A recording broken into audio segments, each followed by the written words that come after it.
আসসালামু আলাইকুম সবাইকে আমাদের রিউমেটোলজি সেকেন্ড ক্লাসে সবাইকে স্বাগতম। আমরা গত ক্লাসে আমরা রিউমেটোলজির common clinical features, investigation, common treatment কি হতে পারে সেটা নিয়ে আলাপ করেছি। আমরা আজকে ইন্ডিভিজুয়াল ডিজিজগুলো নিয়ে একটু আলাপ করব রিউমেটোলজিক্যাল। তাহলে দেখেন 1 নম্বর কোয়েশ্চনটা, Mrs Tahmida 15 years old obese female presented with knee joint pain for 1 month, DIP joint pain for same duration, distal interphalangeal joint. On examination, there is heart nodule in PIP and DIP. On investigation, ESR CRP normal. What is your diagnosis? এটা answer কি হবে বলেন তো?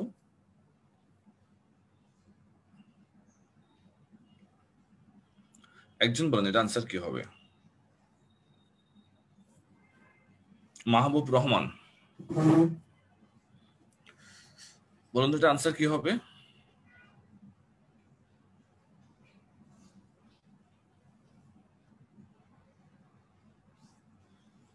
ফারজানা নীলিমা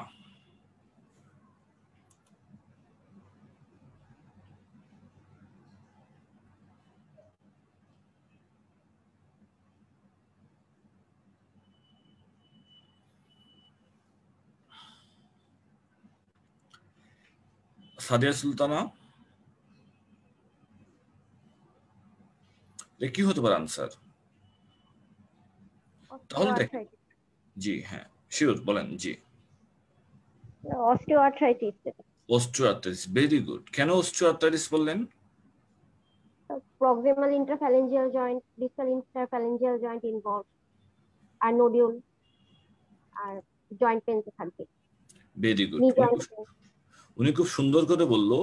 আমরা যখন দেখবো এটা osteoarthritis কেন বলবো, যখন দেখবো এটা ফিমেল পেশেন্ট, বয়স 40-এর বেশি, 85 ইয়ার বয়স, ওবেস ফিমেল 85 ইয়ার বয়স, তারা যদি আপনার নি জয়েন্ট পেন, নি জয়েন্টে কমনলি ইনভলভমেন্ট হয় ডিআইপি জয়েন্ট ইনভলভমেন্ট হয়, তারপর হচ্ছে তাদের হচ্ছে আপনার যেমন অস্টিওআর্থ্রাইটিস হচ্ছে ডিআইপি জয়েন্ট ইনভলভমেন্ট হয়, তাতে আমরা হার্ট নডিউল পেয়ে থাকি। পিআইপি এন্ড ডিআইপি তে আমরা হার্ট নডিউল পেয়ে থাকি। প্রক্সিমাল ইন্টারফেরেঞ্জিয়াল জয়েন্ট আর ডিস্টাল ইন্টারফেরেঞ্জিয়াল জয়েন্টে আমরা হার্ট নডিউল পেয়ে থাকি। On investigation ESR CRP normal. আমরা ইনভেস্টিগেশন করলে আমরা ইএসআর সিআরপি নরমাল পাবো, নরমাল ইএসআর সিআরপি। নরমালি আমাদের রিউমেটয়েড আর্থ্রাইটিস, এসএলই, গাউট এগুলো তো হচ্ছে ইএসআর সিআরপি বেশি হবে, বাট অস্টিওআর্থ্রাইটিসে হচ্ছে আমাদের ইএসআর সিআরপি নরমাল থাকবে, এটা নন ইনফ্লেমেটরি। আর এখানে হার্ট নডিউল পাওয়া যায় যেগুলোকে আমরা গত ক্লাসে বলেছিলাম হ্যাবারডেন নোটস এন্ড বাউচার্স নোটস বলা হয়, এগুলো হচ্ছে অস্টিওআর্থ্রাইটিসে পাওয়া যায়। তাহলে যখনই আপনাকে একটা পেশেন্ট কমপ্লেন করবে, সেই এল্ডারলি ফিমেল 40 বছরের বেশি, ওবেস ফিমেল, জয়েন্ট পেন, নন ইনফ্লেমেটরি, তখনই আপনি চিন্তা করবেন এটা হচ্ছে অস্টিওআর্থ্রাইটিস, তখনই আপনার চিন্তা করতে হবে অস্টিওআর্থ্রাইটিস। তাহলে আমরা একটু যাই বইতে, আমরা যদি একটু বইতে যাই অস্টিওআর্থ্রাইটিস নিয়ে একটু যদি আমরা বইতে একটু দেখি,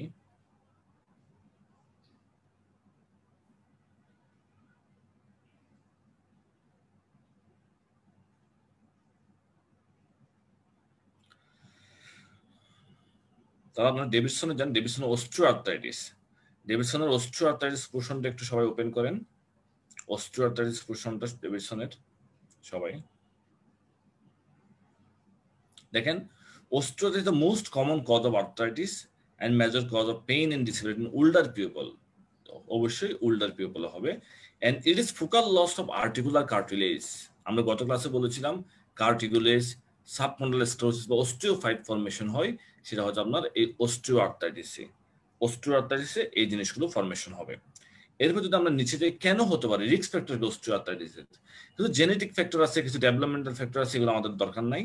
বাট ওবেসিটি, মানে আমাদের পেশেন্টটা ওবেসিটিতে হতে পারে, ট্রমাতে হতে পারে, অথবা হরমোনাল ফ্যাক্টর, তাদের হচ্ছে আপনার অস্টিওআর্থ্রাইটিস হতে পারে।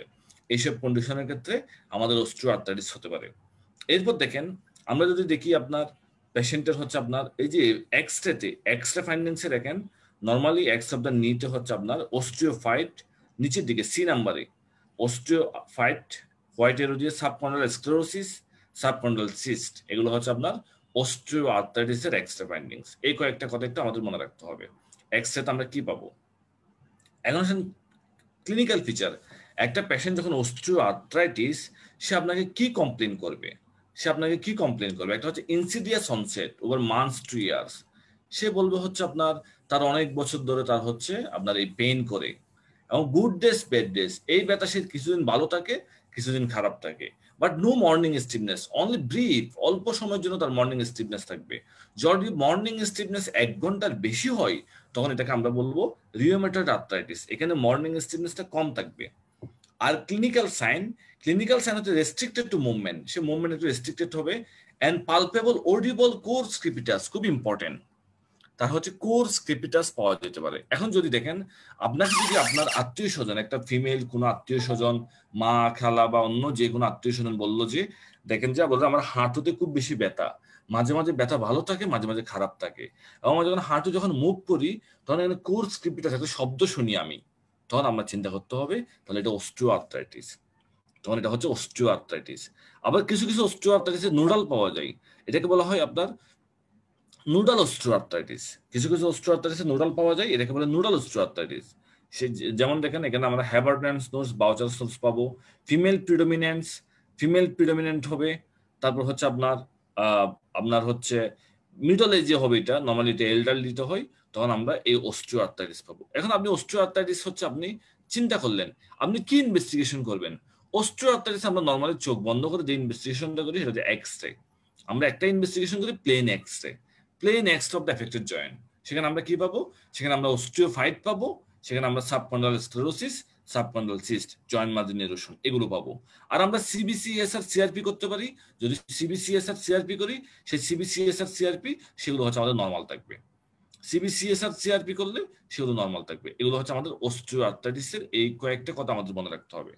এখন আসলে আপনি ট্রিটমেন্ট করলেন, আপনাকে ফিমেল পেশেন্ট বললো যে আমার হচ্ছে আপনার এই সমস্যাটা হচ্ছে, আমি এখন কি অসুবিধা? আপনি বুঝতে পারলেন যে যেহেতু বয়স্ক মহিলা, 50-60 বছর, ওবেস, মোটা, নি জয়েন্টে পেইন, মাঝে মাঝে শব্দ হয়, নন ইনফ্লেমেটরি, আপনি ডায়াগনোসিস করলেন অস্টিওআর্থ্রাইটিস।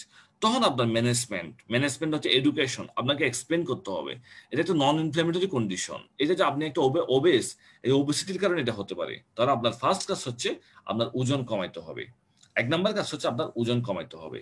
এই অস্টিওআর্থ্রাইটিস কমার জন্য আপনার ওজন কমাইতে হবে, এই কথাটা বলতে হবে, ঠিক আছে? আর আমরা কি করতে পারি? আর লাইফস্টাইল অ্যাডভাইসের মধ্যে ওয়েট লসটা হচ্ছে খুব ইম্পর্টেন্ট। ওয়েট লস লাইফস্টাইল অ্যাডভাইসের মধ্যে, ট্রিটমেন্টের মধ্যে। আর নন ফার্মাকোলজিক্যাল থেরাপির মধ্যে এই যে টেন্স বা একুপাংচার, এগুলো কম ইউজ করা হয়। ফার্মাকোলজিক্যাল থেরাপি, ওরাল বা টপিক্যাল অ্যানেসেডস, আপনি পেশেন্টকে এই পেইন কিলার দিতে পারেন। বলি যে আপনাকে আমি অ্যানেসেডস ক্রিমের কথা বলতেছি, অথবা একটা আপনাকে পেইন কিলার দিচ্ছি নেপ্রোজেন, সেই ওষুধটা হচ্ছে আপনি খাবেন। একটা আমি পেইন কিলারের কথা বলতেছি, সেই ওষুধটা হচ্ছে আপনি খাবেন, তখনই হচ্ছে আপনি উনাকে এই ওষুধটা দিতে পারবেন। আর যদি তার ব্যথাটা খুব বেশি হয় এবং সে পাটা একদম মুভ করতে পারে না, সে একদম বাসায় পড়ে আছে, সেক্ষেত্রে আমরা ইন্ট্রা আর্টিকুলার ইনজেকশন দিতে পারি সেক্ষেত্রে। তবে এটা না দেওয়াই ভালো। অস্টিওআর্থ্রাইটিস ইন্ট্রা আর্টিকুলার ইনজেকশন দিলে আমাদের সেপটিক আর্থ্রাইটিস হয়ে যেতে পারে। তাহলে দেখেন আমরা যেটা লার্নিং করলাম অস্টিওআর্থ্রাইটিসে, সেটা হচ্ছে একটা ওবেস আপনার ফিমেল পেশেন্টে যেটা নন ইনফ্লেমেটরি আর্থ্রাইটিস, তাদের জয়েন্ট পেন হয়, নি জয়েন্ট পেন মেইনলি হয়, সাথে ডিআইপি জয়েন্ট বা পিআইপি জয়েন্ট হতে পারে। আমরা ইনভেস্টিগেশন করে আমরা এক্সরে পাবো, সেখানে অস্টিওফাইট পাবো। আর ট্রিটমেন্ট হিসেবে আমরা এডুকেশন এন্ড কাউন্সিলিং। আগে রোগীকে বলবো ওজন কমাইলে, কারণ বলতে হবে আপনার শরীরের ওজন যদি 80-90 কেজি হয়, 90 কেজি ওজন তো আর একটা হাঁটুর মধ্যে চাপ দিলে হাঁটুতে ব্যথা করবেই, তখন পেশেন্টকে এটা বলতে হবে আপনার ওজন কমানোর জন্য। আর সাথে হচ্ছে ফিজিওথেরাপি দিতে হবে। তখন আমরা অস্টিওআর্থ্রাইটিসে হচ্ছে মোটামুটি একটা আমরা আইডিয়া পাবো। এখন আসেন আরেকটা আর্থ্রাইটিস, সেটা হচ্ছে ক্রিস্টাল ইনডিউস আর্থ্রাইটিস। এই ক্রিস্টাল ইনডিউস আর্থ্রাইটিস মেনলি দুইটা, একটা হচ্ছে গাউট আর একটা হচ্ছে সিউডো গাউট। একটা হচ্ছে গাউটের মধ্যে আমরা যে ক্রিস্টালটা পাবো সেটার নাম হচ্ছে মনোসোডিয়াম ইউরেট ক্রিস্টাল। আর সিউডো গাউটের মধ্যে আমরা যেটা পাবো সেটা হচ্ছে আপনার ক্যালসিয়াম পাইরোফসফেট ক্রিস্টাল।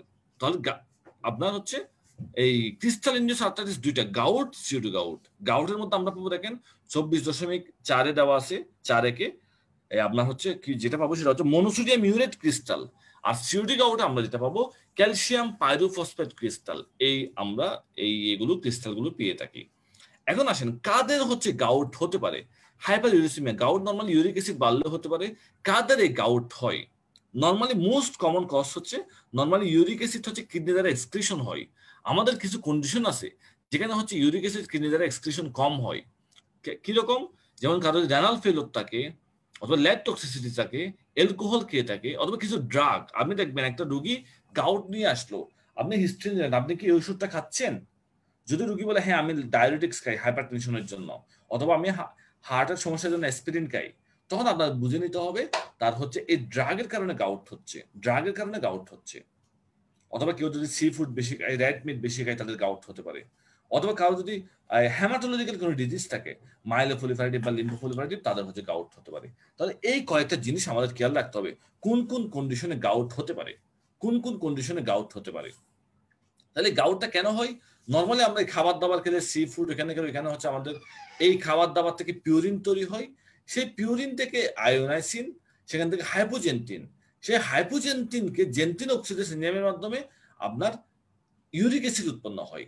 হাইপোজেন্টিন থেকে জেন্টিন, জেন্টিন থেকে ইউরিক অ্যাসিড তৈরি হয়। এই জেন্টিন থেকে ইউরিক অ্যাসিড তৈরি করার জন্য যে এনজাইমটা হেল্প করে সেটা হচ্ছে আপনার জেন্টিন অক্সিডেজ। তাহলে তখন আপনার হচ্ছে আপনার ইউরিক অ্যাসিড লেভেল বেড়ে যাবে, তখন আপনার গাউট হবে।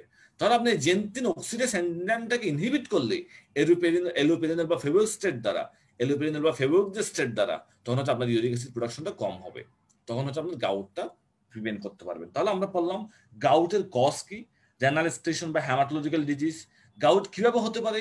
ওইটা আমরা সি ফুড বা রেড মিট খেলে সেখান থেকে জেন্টিন, হাইপোজেন্টিন হয়ে আমাদের ইউরিক অ্যাসিড প্রোডাকশন হতে পারে একটা এনজাইমের মাধ্যমে, জেন্টিন অক্সিডেজ। আর আমরা ট্রিটমেন্ট হিসেবে সেই জন্য আমরা একটা ড্রাগ ইউজ করি, এলোপেরিনাল বা ফেব্রিকজেস্টেট, যেটা হচ্ছে জেন্টিন অক্সিডেজকে ইনহিবিট করে।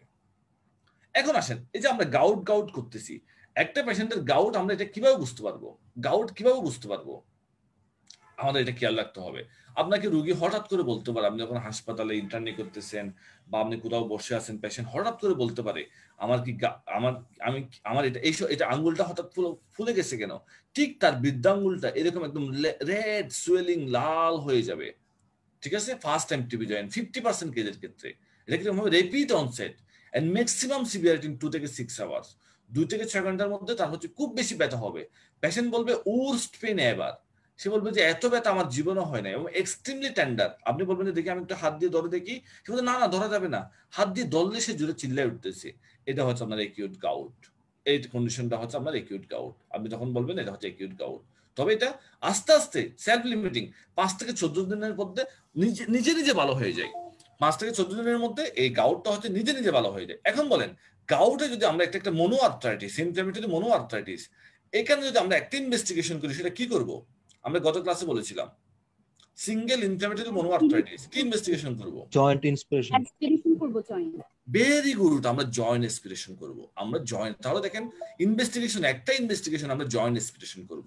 সেই জয়েন্ট এসপিরেশন আমরা যে ফাইন্ডিংসটা পাবো সেটার নাম আমরা গত ক্লাসে বলেছিলাম, কেউ বলতে পারবেন?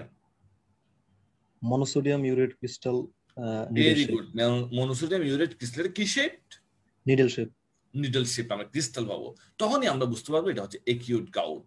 তবে একিউট গাউটে এর পরে আমরা হচ্ছে আরো কিছু করতে পারি, সেটা হচ্ছে আমরা ইউরিক অ্যাসিড লেভেল আমরা দেখতে পারি, পেশেন্টের ইউরিক অ্যাসিড লেভেল দেখতে পারি।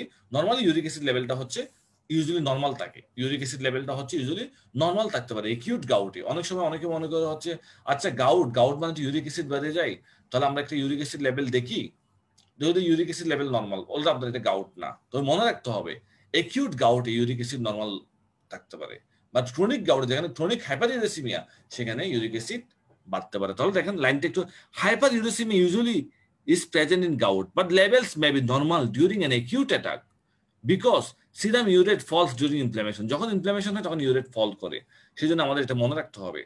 আমাদের হচ্ছে একিউট গাউটে সিরাম ইউরিক অ্যাসিড নর্মাল থাকতে পারে, ঠিক আছে। আর সাথে আমরা যেহেতু হাইপার ইউরেসিমিয়াতে আর কিছু কন্ডিশনও হয়, যেমন hypertension, hyperlipidaemia, obesity, hyperuricaemia, এগুলোকে একসাথে বলা হয় মেটাবলিক সিনড্রোম। তাহলে এই একিউট গাউট একটা মেটাবলিক সিনড্রোমের পার্ট হিসেবে আমরা পেতে পারি। এখন আসেন একিউট গাউটে কি ট্রিটমেন্ট দিব, এটা আপনাদের জন্য খুব ইম্পর্টেন্ট। আপনারা মনে করেন, অনেকে আমরা মনে করি, আমরা হচ্ছে যে একটু পড়াশোনা করার সময় শুনছিলাম এলোপেরিনল দেওয়া হয় একিউট গাউট বা ফেবোস্টিড দেওয়া হয়, তখন বললেন যে আপনি এলোপেরিনল খান, রুগীকে, সে অ্যাকিউট গাউট নিয়ে আসলো, হঠাৎ করে তার পেন সুয়েলিং নিয়ে আসলো, আপনি রুগীকে বললেন যে অ্যাকিউট গাউটে আপনি এলোপেরিনল খান, তখন দেখলেন যে রুগী বললো যে ডাক্তার সাহেব আপনি যে ওষুধটা দিলেন ওষুধ খাওয়ার পর আমার কন্ডিশন আরো খারাপ হয়ে গেছে, আরো খারাপ হয়ে গেছে। তাহলে অ্যাকিউট কন্ডিশনে আপনি অ্যাকিউট কন্ডিশনে পেশেন্টকে এলোপেরিনল দিতে পারবেন না। আপনি অ্যাকিউট কন্ডিশনে কি দিতে পারবেন? একটা পেইন কিলার এনএসএস, আপনি নেপ্রোক্সেন বা কিচুরুলাক একটা এনএসএস দিলেন, অথবা আপনি কলচিচিন দিতে পারেন, কলচিচিন, উরাল কলচিচিন এটা দিতে পারেন, অথবা এনএসএস দিতে পারেন, উরাল এনএসএস, অথবা উরাল প্রিডনিসোলন। এই তিনটা ড্রাগ আমরা অ্যাকিউট গাউট ইউজ করতে পারি, উরাল কলচিচিন, এনএসএস অথবা উরাল প্রিডনিসোলন রুগীকে। তারপর রুগী যদি ভালো হয়ে যায় 14 দিন পরে, স্যার এখানে কি 14 দিন তিনটা পরে থেকে যে কোনো একটা চুজ করব? যে কোনো একটা চুজ করবো আমরা, যে কোনো, হয়তো আইদার এনএসএস দিব অথবা কলচিচিন দিব অথবা প্রেডনিসিলিন দিব। কিন্তু যদি রোগীর কিডনির সমস্যা থাকে সেক্ষেত্রে আমরা এনএসএস দিব না, সেক্ষেত্রে আমরা ওরা কলচিচিন দিব। ঠিক আছে? এখন দেখেন যদি 14 দিন পরে রোগীর কন্ডিশন ইমপ্রুভ করে সেক্ষেত্রে আপনি প্রোপাইলেক্সিস দিবেন, যেটা জেন্টিন অক্সিডেজকে ইনহিবিট করে, আপনি প্রোপাইলেক্সিস দিবেন। সেই প্রোপাইলেক্সিসটা কি? এলোপেরিনল বা ফেভিস্টেট, আপনি এই দুটো যে কোনো একটা দিতে পারেন, তবে ড্রাগ অফ চয়েস হচ্ছে এলোপেরিনল। তাহলে এটা অ্যাকিউট গাউট হওয়ার 14 দিন পরে আমরা প্রোপাইলেক্সিস হিসেবে দিই। তাহলে আমাদের কি, আমাদের হোম মেসেজটা কি? আমরা যদি বৃদ্ধাঙ্গুল first MTP joint pain and swelling নিয়ে আসে, আমরা চিন্তা করবো এটা অ্যাকিউট গাউট। আমরা যদি একটা ইনভেস্টিগেশন করি এখান থেকে জয়েন্ট রেসপিরেশন করবো। আর অ্যাকিউট গাউট আমরা যদি ট্রিটমেন্ট দিই আইদার এনএসএস অথবা কলচিচিন অথবা প্রেডনিসোলন। আর আমরা প্রোপাইলেক্সিস হিসেবে 14 দিন পরে আমরা ফেভিস্টেট বা আমরা এলোপেরিনল দিতে পারি। তাহলে আমরা কি প্রোপাইলেক্সিস সবাইকে দিব নাকি কিছু স্পেসিফিক কন্ডিশনে দিব? নরমালি আমরা প্রোপাইলেক্সিস সবাইকে দিব না, আমরা প্রোপাইলেক্সিস সবাইকে দিব না। কাদেরকে দিব 14 দিন পরে প্রোপাইলেক্সিস?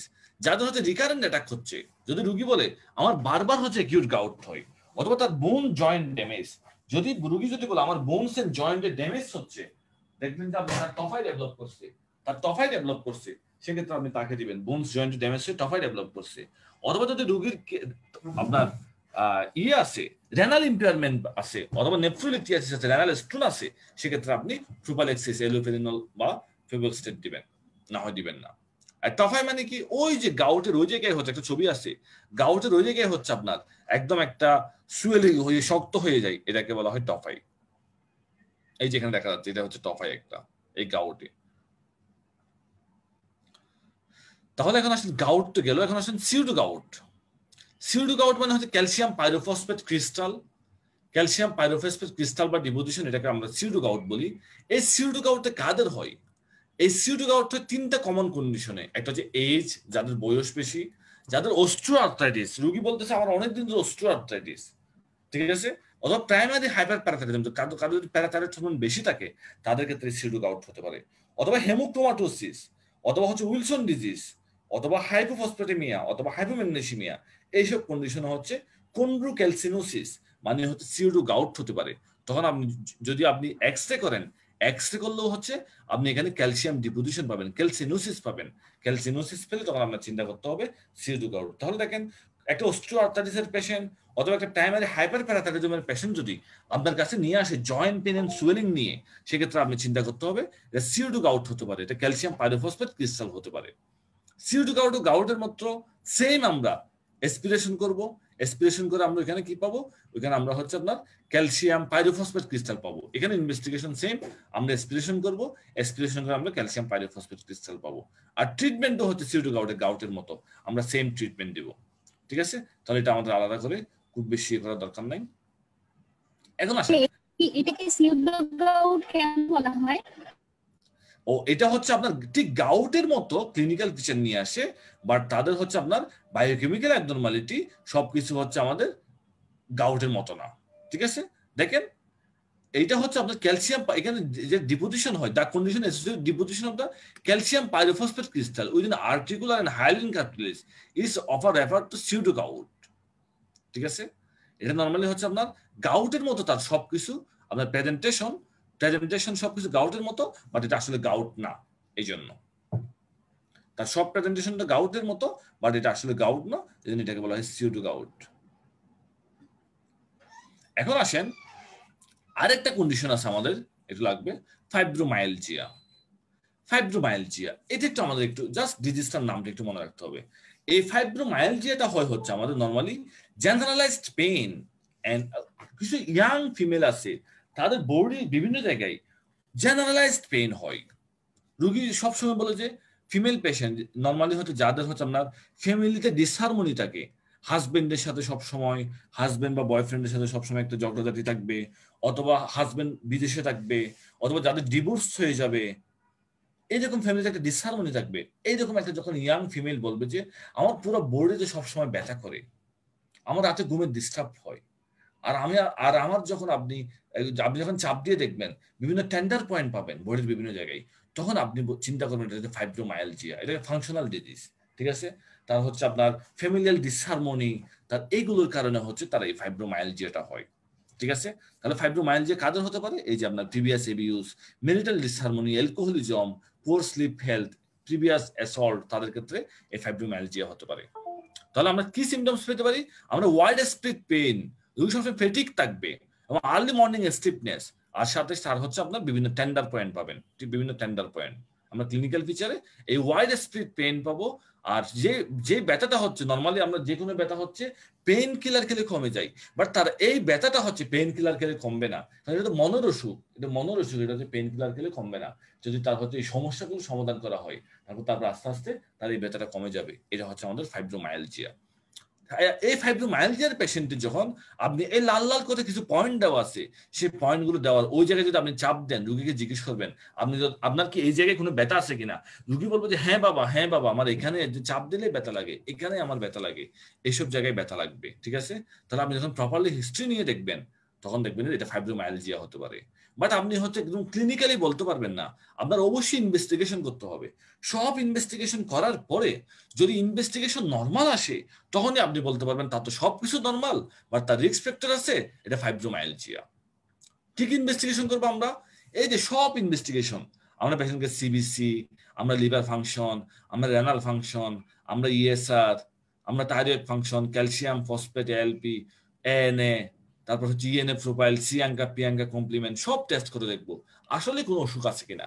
আপনি কোনো কিছুই পারলেন না, বাট ক্লিনিক্যালি ওই কন্ডিশনগুলো মিলে যাচ্ছে, তখনই আপনি বলবেন হচ্ছে এটা ফাইব্রোমায়ালজিয়া।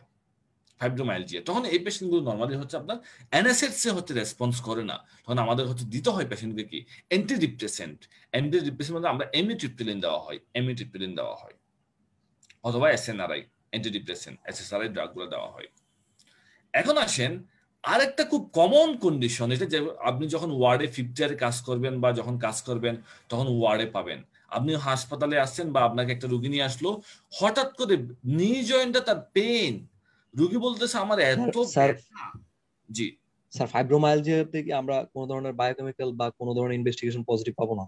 কোনো ইনভেস্টিগেশন আমরা পজিটিভ পাবো না। ঠিক আছে, সবকিছু নর্মাল থাকবে, সবকিছু নর্মাল থাকবে। আমরা সব টেস্ট করে দেখব, সব টেস্ট করে সবকিছু আমরা নর্মাল পাবো। ঠিক আছে, সব টেস্ট নর্মাল পাওয়ার পরে আমরা বলবো হচ্ছে এটা ফাইব্রোমায়ালজিয়া।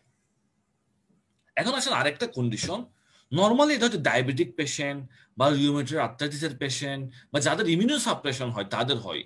একটা ডায়াবেটিক পেশেন্ট বা একটা ড্রাগ ইউজার পেশেন্ট বা ইমিউনোসাপ্রেস পেশেন্ট হঠাৎ করে দেখলেন যে আপনার কাছে নি জয়েন্টটা নিয়ে আসলো, বলতে দেখেন ডাক্তার সাহেব আমার নি জয়েন্ট একদম ফুলে লাল হয়ে গেছে, টকটকে লাল। আপনি দেখলেন যে একদম টকটকে লাল, আপনি জাস্ট হাত দিলেন, রোগী চিল্লাই উঠলো এক্সট্রিমলি টেন্ডার, টকটকে লাল একটা নি জয়েন্ট, এক্সট্রিমলি টেন্ডার। আর আপনি হিস্ট্রি দেখবেন সে ডায়াবেটিক পেশেন্ট অথবা ড্রাগ অ্যাবিউজের পেশেন্ট অথবা তার হচ্ছে কোনো আর্থ্রাইটিসের হিস্ট্রি ছিল, সেই পেশেন্টটি তখন আমরা চিন্তা করতে হবে এটা সেপটিক আর্থ্রাইটিস, তাহলে দেখেন acute monoarthritis, swollen hot red tender, and although joint can be affected with lower limb joint, knee, hip এগুলোও ইনভলভমেন্ট হতে পারে। তাহলে সিঙ্গেল ইনফ্ল্যামেটরি জয়েন্ট, আমরা গত ক্লাসে বলেছিলাম আমরা যদি একটা ইনভেস্টিগেশন করি, এদিকে আমরা কি ইনভেস্টিগেশন করব? Septic arthritis joint aspiration sir, joint aspiration করলে ভেরি গুড, আমরা জয়েন্ট অ্যাসপিরেশন করব।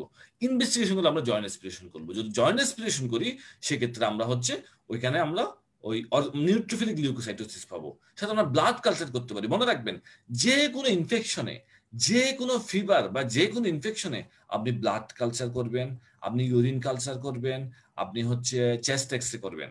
আপনার যদি পরীক্ষায় কোনো ফিভারের পেশেন্ট আসে, যে কোনো জ্বরের পেশেন্টকে যদি ইনভেস্টিগেশন আপনার লিখতে হয়, আপনি কমনলি আপনি লিখে দিবেন চেস্ট এক্সরে, ব্লাড কালচার, ইউরিনারেমি কালচার। ঠিক আছে, এগুলো আপনি সিবিসি, এই 4টে ইনভেস্টিগেশন আপনি যে কোনো জ্বরের পেশেন্টকে পরীক্ষা যদি আপনার একটা জ্বরের পেশেন্ট দিয়ে কোনো কেস দেয় পরীক্ষার হলে, তখন আপনি যদি কোনো ইনভেস্টিগেশন মনে করতে পারতেছেন না, তাহলে এই 4টা আপনি চোখ বন্ধ করে লিখে দিবেন। একটা আমি সিবিসি, চেস্ট এক্সরে, আপনি blood culture, urinary vein culture, এগুলো আমি করব। তাহলে সেপটিক আর্টারিসে আমার যেই কাজটা করতে হবে, রুগী আসার সাথে সাথে তাকে এডমিশন করাতে হবে। এডমিশন করে তাকে আমরা জয়েন্ট ফ্লুইড হচ্ছে নিডল দিয়ে জয়েন্ট ফ্লুইড এক্সপ্রেশন করে নিব। আর সাথে সাথে হচ্ছে আমরা তাকে আইবি অ্যান্টিবায়োটিক দিব। আইবি অ্যান্টিবায়োটিক কোনটা দিব? আমরা আইবি অ্যান্টিবায়োটিক হচ্ছে ফ্লুক্লক্সাসিলিন। ফ্লুক্লক্সাসিলিন হচ্ছে আমরা আইবি অ্যান্টিবায়োটিক দিব পেশেন্টকে। সাথে সাথে আমরা হচ্ছে আইবি ফ্লুক্লক্সাসিলিন অ্যান্টিবায়োটিক দিব রুগীকে।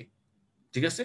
তখন হচ্ছে রুগী এটা হচ্ছে 500 মিলিগ্রাম আমরা আপনার হচ্ছে ফুল টাইম ডেইলি অথবা 2 গ্রাম করে দেওয়া হয়। ইনিশিয়ালি হচ্ছে 2 গ্রাম ফুল টাইমস ডেইলি এই ফ্লুক্লক্সাসিলিন দেওয়া হয়। সাথে আপনি পেইন কিলার দিবেন কিছু, অথবা এক্সপ্রেশন অফ জয়েন্ট ফ্লুইড, এই জিনিসগুলো দিবেন। তখন দেখবেন যে রুগীর কিছুটা হচ্ছে আপনার আস্তে আস্তে ইমপ্রুভ হচ্ছে। এরপর দেখেন, এরপর আমাদের আরেকটা কন্ডিশন আছে, সেটা হচ্ছে আমাদের নরমালি ভাইরাল আর্থ্রাইটিস। দেখেন ভাইরাল আর্থ্রাইটিসে কিছু ভাইরাস হচ্ছে আর্থ্রাইটিস করতে পারে, যেমন একটা এইচআইভি করতে পারে, করতে পারে, তাহলে পার্বো ভাইরাস করতে পারে। এই যে এখানে দেওয়া আছে পার্বো ভাইরাস করতে পারে, এটা বাচ্চাদের স্ল্যাপসিক র্যাশ করে, অথবা হচ্ছে হ্যাপাটাইটিস বি, সি, রুবেলা, এগুলো ভাইরাল আর্থ্রাইটিস করতে পারে। তাহলে কোন কোন ভাইরাস আর্থ্রাইটিস করতে পারে? চিকনগুনিয়া বা ডেঙ্গু করতে পারে। কোন কোন ভাইরাস আর্থ্রাইটিস করে? যদি এরকম কোনো কোয়েশ্চেন আসে, তাহলে এইচআইভি, হ্যাপাটাইটিস বি, সি, তারপর হচ্ছে আপনার চিকনগুনিয়া, ডেঙ্গু, রুবেলা, এগুলো হচ্ছে আর্থ্রাইটিস করে। এখন আরেকটা দেখেন অস্টিওমাইলাইটিস। অস্টিওমাইলাইটিস হচ্ছে আমরা নরমালি সার্জারিতে পড়ি, এটা হচ্ছে আপনার infection in the bone and bone marrow. Normally এটা হচ্ছে আপনার বোনসের একটু নিচে করে আমাদের এই অস্টিওমাইলাইটিসটা হয়। যে রিজনটা হয় সেই রিজনটাকে বলা হয় মেটাফাইসিয়াল রিজন। মেটাফাইসিয়াল রিজন একটু আমাদের হচ্ছে একটু বাঁকা হয়ে ভেসেল গুলো থাকে, সেজন্য এখানে ইনফেকশনটা বেশি হয়। সেখানে ইনফেকশনটা বেশি হয়। এই ইনফেকশনটা বেশি হলে তখন আমরা ওইখানে হচ্ছে আপনার অস্টিওমাইলাইটিস বলি। এটা হচ্ছে আপনার বোনস এবং বোন মেরুর মধ্যে এই ইনফেকশনটা হয়। বোনস এন্ড বোন মেরুর মধ্যে এই ইনফেকশনটা হয়। জাক্সটাইফাইসিয়াল রিজন অফ দ্য বোনস। কাদের হয়? ডায়াবেটিস পেশেন্টের হয়। ডায়াবেটিস পেশেন্টের মেইনলি হয়, অথবা আদার কিছু ডিজিজ যেমন ইমিউনোসাপ্রেসিভ পেশেন্টকে এইচআইভি ইনফেকশনে, সিকল সেল ডিজিজে, সেলমোনাল ইনফেকশনে, এগুলো তো অস্টিওমাইলাইটিস হয়। তাহলে আপনি সেপটিকের সাথে ডিফারেন্সিয়েট কি করবেন কিভাবে? সেপটিক হয়তো জয়েন্টে হয়, আর এটা হয়তো জয়েন্টের একটু পাশে জাক্সটাইফাইসিয়াল রিজনে হয়, আর এখান থেকে হয়তো ডিসচার্জ বের হয় অস্টিওমাইলাইটিসে। সেপটিকে হচ্ছে একদম হাই গ্রেড ফিভার থাকে, জ্বর টর এগুলো থাকে। তাহলে রিস্ক ফ্যাক্টর কি? এইচআইভি ইনফেকশন, সেলমোনেলা, অ্যাস্টেপোরিয়াস, এগুলো দ্বারা হচ্ছে আপনার অস্টিওমাইলাইটিস হতে পারে। তবে অস্টিওমাইলাইটিসে যদি আপনাকে পরীক্ষায় বা সেপটিক আর্থ্রাইটিস বা অস্টিওমাইলাইটিসে যদি আপনাকে ভাইবার ক্ষেত্রে জিজ্ঞেস করা হয় কমন অর্গানিজম কি, তাহলে আপনার আনসার হবে অ্যাস্টেপোরিয়াস। Common organism অ্যাস্টেপোরিয়াস। আর যদি সিকল সেল অ্যানিমিয়া দ্বারা যদি অস্টিওমাইলাইটিস হয়, সেক্ষেত্রে আপনার আনসার হবে যদি সিকল সেল অ্যানিমিয়া যদি অস্টিওমাইলাইটিস হয়, সেক্ষেত্রে আপনার আনসার হবে হচ্ছে স্যালমোনেলা। ইনভেস্টিগেশন আমরা গত ক্লাসে বলেছিলাম, এই অস্টিওমাইলাইটিসের একটা যদি আপনার ইনভেস্টিগেশন একটা লিখতে হয় পরীক্ষার হলে রিটার্নের মধ্যে, সেটা হচ্ছে আপনার এমআরআই। আমরা নরমালি এমআরআই করি। এমআরআই হচ্ছে মোর সেন্সিটিভ দেন এক্সরে। প্রথমে এমআরআই করতে হবে, দেন এক্সরে। তারপর যেহেতু ইনফেকশন, সেহেতু আমরা ব্লাড কালচার করব। আর এখানে আমরা নরমালি ইএসআর, সিআরপি এগুলো বেশি পাবো। আর সেপটিক আর্থ্রাইটিসের মতো অস্টিওমাইলাইটিসেরও আমাদের হচ্ছে আইবি অ্যান্টিবায়োটিক। ঠিক আছে, আমরা প্যারেন্ট্রাল অ্যান্টিবায়োটিক দিব ফ্লুক্লক্স 2 সপ্তাহ। তারপর হচ্ছে আমরা 4 উইকস ওরাল অ্যান্টিবায়োটিক দিতে পারবো। তাহলে যদি আপনার পরীক্ষা হলে আসে, মানে আপনি কি করবেন কোন অ্যান্টিবায়োটিক দেবেন, তখন আপনার বলতে হবে আমি আইবি অ্যান্টিবায়োটিক দিব সেপটিক অস্টিওমাইলাইটিসে। পরে হচ্ছে আমরা ওরাল অ্যান্টিবায়োটিক দিব। তাহলে এই জিনিসটা আমাদের একটু খেয়াল করতে হবে। তাহলে আমরা কয়েকটা কোয়েশ্চেন দেখি একটু আপনারা পারেন কিনা দেখি। আমরা কয়েকটা কোয়েশ্চেন দেখি।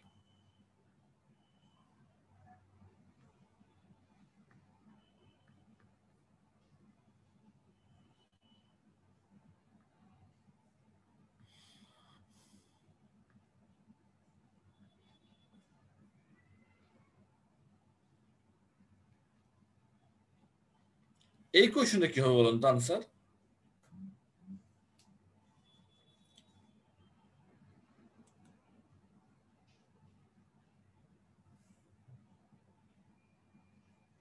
এই কোয়েশ্চেনের আনসারটা কি হবে বলুন তো?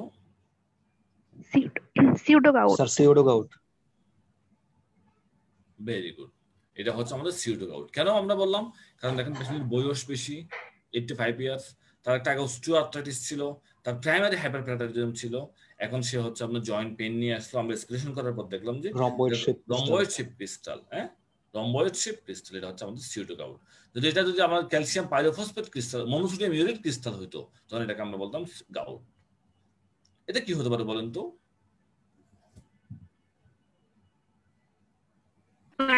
ফাইব্রোমায়ালজিয়া। তাহলে দেখেন একটা young female recently divorced, body more in neck and back and complain of sleep disturbance and there is some tender point, আর সব ইনভেস্টিগেশন নরমাল, এটা হচ্ছে আমাদের ফাইব্রোমায়ালজিয়া। এটা কি হতে পারে?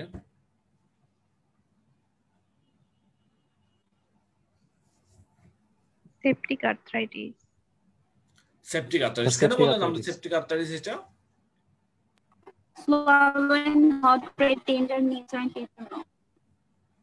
তাহলে এটা হচ্ছে আমাদের একটা IV drug abuser patient, high grade fever. তাহলে একটা রিস্ক ফ্যাক্টর দেওয়া আছে আইভি ড্রাগ এবিউজার। 2 নম্বর রিস্ক ফ্যাক্টর দেওয়া আছে পেশেন্ট হাই গ্রেড ফিভার। তাহলে একটা আইভি ড্রাগ এবিউজার, তার হাই গ্রেড ফিভার, তারপর হচ্ছে তার হচ্ছে swollen hot red tender knee joint, and patient হচ্ছে ডায়াবেটিকও পেশেন্ট। তাহলে অনেকগুলো রিস্ক ফ্যাক্টর আছে। তাহলে একটা ইমিউনোসাপ্রেস পেশেন্টের হাই গ্রেড ফিভার আর জয়েন্টে পেইন এন্ড সুয়েলিং টেন্ডার, এটা আমার সেপটিক আর্থ্রাইটিস। এই সেপটিক আর্থ্রাইটিস আমরা একটা ট্রিটমেন্ট শুরু করি, সেটা কি শুরু করবো আমরা? Sir antibiotic, flucloxacillin. এটা কি হতে পারে বলেন তো? 15 years old boy diagnosed case of sickle cell anemia, came with fever and night sweats and malaise for 10 days. Below the knee joint, what is your diagnosis? Osteomyelitis. কেন osteomyelitis বললেন? Sir এখানে sickle cell anaemia plus tenderness below the knee joint, মানে জয়েন্টের পাশে। Very good, below the knee joint, জয়েন্টের পাশে, মানে জাক্সটাইফিসিয়াল রিজনে। Below the knee joint, জয়েন্টের পাশে। আমরা বললাম এটা জয়েন্টের জাক্সটাইফিসিয়াল রিজনে হবে, সেখানে টেন্ডারনেস হতে পারে। তাহলে এটা তো অস্টিওমাইলাইটিস। অস্টিওমাইলাইটিস যদি আমরা একটা ইনভেস্টিগেশন করি, সেটা কি করব? স্যার এমআরআই, অস্টিওনেক্রোসিস পাবো। হ্যাঁ, সেটা কি করব আমরা? ফার্স্ট এমআরআই করব আমরা এমআরআই করব। Very good.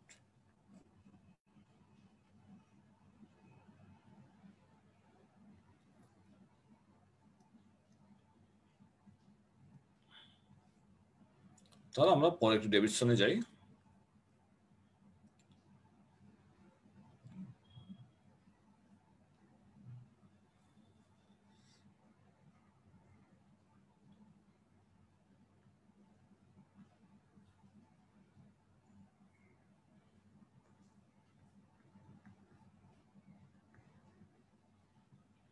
এখন আসেন ডেভিডসন, আমার আরেকটা হচ্ছে রিউমেটয়েড আর্থ্রাইটিস। এই রিউমেটয়েড আর্থ্রাইটিস হচ্ছে আপনার ইউজুয়ালি হচ্ছে inflammatory arthritis throughout the world. এটা হচ্ছে একটা most common cause of inflammatory arthritis. এখানে আপনার যেটা most common pathophysiology, TNF alpha. শুধু একটা কথা মনে রাখবেন, টিএনএফ আলফাই হচ্ছে মেইনলি কমন প্যাথোফিজিওলজিতে হেল্প করে। এত বিশাল প্যাথোফিজিওলজি আমাদের মনে রাখার দরকার নাই, তবে আমাদের একটা ডায়াগনস্টিক ক্রাইটেরিয়া আছে রিউমেটয়েড আর্থ্রাইটিসের, এই কথাটা একটু মনে রাখতে হবে। একটা হচ্ছে যদি জয়েন্ট এফেক্টেড, আপনার normally small joint and large joint more than 10 joint হলে সেটাকে আমরা 5 দিই। অ্যাটলিস্ট স্মল জয়েন্ট থাকতে হবে। 4 টু স্মল জয়েন্ট হলে 3। তাহলে নর্মালি একটা পেশেন্ট যখন 2 হাতে small joint pain and tenderness নিয়ে আসবে, আপনি যখনই দেখবেন রোগীর 2 হাতের স্মল জয়েন্ট গুলো পেইন এন্ড সুয়েলিং টেন্ডারনেস, সাথে লার্জ জয়েন্টও থাকতে পারে, আর আপনি ইএসআর সিআরপি কত দিলেন সেটা বেশি, আপনি রিউমেটয়েড ফ্যাক্টর কত দিলেন সেটা বেশি, অথবা এনটিসিসিপি বেশি, এসিপিএ বেশি, আর সাথে দেখলেন যে আপনি তার ডিউরেশন, রোগী বলবো যে এটা তো আমার এই সমস্যা 2 মাস ধরে 3 মাস ধরে, আর আমার হাত সকালবেলা শক্ত হয়ে যায়। তাহলে এরকম স্মল জয়েন্টে পেইন এন্ড সুয়েলিং, হাত সকালবেলা শক্ত হয়ে যায়, তার হচ্ছে আপনার 6 সপ্তাহের বেশি ইএসআর সিআরপি বেশি থাকে, তখনই আপনার ডায়াগনোসিস হয়ে যাবে। এই ক্রাইটেরিয়াগুলো ফিলফিল করলে এটা হচ্ছে রিউমেটয়েড আর্থ্রাইটিস। ঠিক আছে? এই যে এখানে কিছু ডিফর্মিটি হয়, যেমন হাতে আপনার Schwann neck deformity, Z deformity বৃদ্ধাঙ্গুলে, বাটনিয়ার deformity, তাহলে এইগুলো একটু আমাদের মনে রাখতে হবে। এই যে কিছু ডিফর্মিটি ডেভেলপ করে, সেগুলো হচ্ছে আমাদের ulnar deviation of the finger, swan neck deformity, boutonniere deformity and Z deformity of the thumb. এই ডিফর্মিটি গুলো আপনার নর্মালি কিছু জয়েন্ট হচ্ছে ফ্লেক্সড হয়ে যায়, কিছু এক্সটেনশন হয়ে যায়, তখন এই ডিফর্মিটি গুলো ডেভেলপ করে। এইটা হচ্ছে আপনার এক ধরনের ডিফর্মিটি, সোয়ান নেক ডিফর্মিটি, এটাকে বলে সোয়ান নেক ডিফর্মিটি। আর এই কর্নিয়া আঙ্গুলটা একদিকে চলে গেছে, হচ্ছে আলনার ডেভিয়েশন। তাহলে সোয়ান নেক ডিফর্মিটি অথবা আলনার ডিভিয়েশন এগুলো ডেভেলপ করছে পেশেন্টের। আর এই জয়েন্ট পেইনের সাথে এই হাতের ডিফর্মিটির সাথে জয়েন্ট পেইন আর হাতের ডিফর্মিটির সাথে পেশেন্টের কি থাকতে পারে? অ্যানোরেক্সিয়া, ওয়েট লস, ফ্যাটিক এগুলো থাকতে পারে, অস্টিওপোরোসিস থাকতে পারে। আর আমরা গত ক্লাসে বলেছিলাম রিউমেটয়েড নডিউলও থাকতে পারে পেশেন্টের, রিউমেটয়েড নডিউল, তাহলে রিউমেটয়েড নডিউলও থাকতে পারে। আর কি থাকতে পারে? আর তার চোখের ইনভলভমেন্ট থাকতে পারে, ড্রাই আই, কেরাটোকনজাংটিভাইটিস অথবা সেরোসাইটিস এগুলোও থাকতে পারে, অথবা হার্ট ব্লক, কার্ডিওমায়োপ্যাথি, এই কন্ডিশনগুলো একটা থাকতে পারে রিউমেটয়েড আর্থ্রাইটিসের পেশেন্টের। অথবা আর আপনি যদি এক্সট্রা আর্টিকুলার ম্যানিফেস্টেশন করেন, এক্সট্রা আর্টিকুলার ম্যানিফেস্টেশন ওই যে আপনার সিস্টেমিক ফিভার, ওয়েট লস, তারপর আপনার হচ্ছে আপনার bursitis, osteoporosis, haematological anaemia, eosinophilia, thrombocytosis, lymphocytosis, Felty's syndrome. Felty's syndrome মানে হচ্ছে একটা রিউমেটয়েড আর্থ্রাইটিসের পেশেন্টের যদি আপনার স্প্লিনোমেগালি হয়, সাথে নিউট্রোপেনিয়া এবং থ্রম্বোসাইটোপেনিয়া থাকে, তখন আমরা ফেল্টিস সিনড্রোম বলি। তাহলে কি বললাম? একটা রিউমেটয়েড আর্থ্রাইটিসের পেশেন্টের যদি আপনার অ্যানিমিয়া থাকে, স্প্লিনোমেগালি থাকে, তখন এটাকে আমরা নিউট্রোপেনিয়া থাকে, তখন এটাকে আমরা ফেল্টিস সিনড্রোম বলি, ফেল্টিস সিনড্রোম বলি। আর নোডিউল, সাইনাস বা ফিস্টুলা, আর চোখের মধ্যে রিউমেটয়েড এপিস্ক্লেরাইটিস বা স্ক্লেরাইটিস। তাহলে রিউমেটয়েড আর্থ্রাইটিসের পেশেন্ট যদি আপনাকে কমপ্লেন করে আমি চোখে ঝাপসা দেখি, তখন আপনার মনে করতে হবে তার এপিস্ক্লেরাইটিস বা স্ক্লেরাইটিস ডেভেলপ করছে। যদি রিউমেটয়েড আর্থ্রাইটিসের পেশেন্ট যদি আপনাকে বলে আমার হচ্ছে আপনার হাতে গা হয়ে যাচ্ছে, হাতে আলসার হচ্ছে, বড় একটা গা হয়ে গেছে, আমার নার্ভ পালসি হচ্ছে, তখন আমরা বুঝতে হবে এটা হচ্ছে পায়োডার্মা গ্যাংগ্রেনোজমের কারণে, এটা হচ্ছে আপনার ভাস্কুলাইটিসের কারণে। এই ভাস্কুলাইটিসের একটা কমন কজ হচ্ছে পায়োডার্মা গ্যাংগ্রেনোজম, কমন কজ হচ্ছে পায়োডার্মা গ্যাংগ্রেনোজম। এই রিউমেটয়েড আর্থ্রাইটিসের কারণে অনেক সময় হার্টও সমস্যা হয়, পেরিকার্ডাইটিস, মায়োকার্ডাইটিস, এন্ডোকার্ডাইটিস, হার্টের সবকিছু ইনফ্লামেশন হতে পারে। আর হচ্ছে আপনার নোডিউল, লাংস হচ্ছে আমার নোডিউল, প্লুরাল ইফিউশন, তারপর হচ্ছে আপনার ব্রঙ্কিওলাইটিস, কাপলান সিনড্রোম, ফাইব্রোজিং এলভিওলাইটিস, এইসব জিনিসগুলো আমরা হচ্ছে পেতে পারি, পালমোনারিতে নোডিউল বা প্লুরাল ইফিউশন, এই কন্ডিশনগুলো আমরা হচ্ছে রিউমেটয়েড আর্থ্রাইটিসের একটা পেশেন্ট পেতে পারি। আর নিউরোলজিক্যাল হচ্ছে cervical cord compression, peripheral neuropathy, amyloidosis, এই জিনিসগুলো হচ্ছে একটা রিউমেটোলজিক্যাল পেশেন্টের হচ্ছে এই জিনিসগুলো হচ্ছে একটা রিউমেটোলজিক্যাল পেশেন্টের হচ্ছে এই জিনিসগুলো হচ্ছে পাওয়া যেতে পারে, এই জিনিসগুলো হচ্ছে পাওয়া যেতে পারে একটা রিউমেটোলজিক্যাল পেশেন্টের।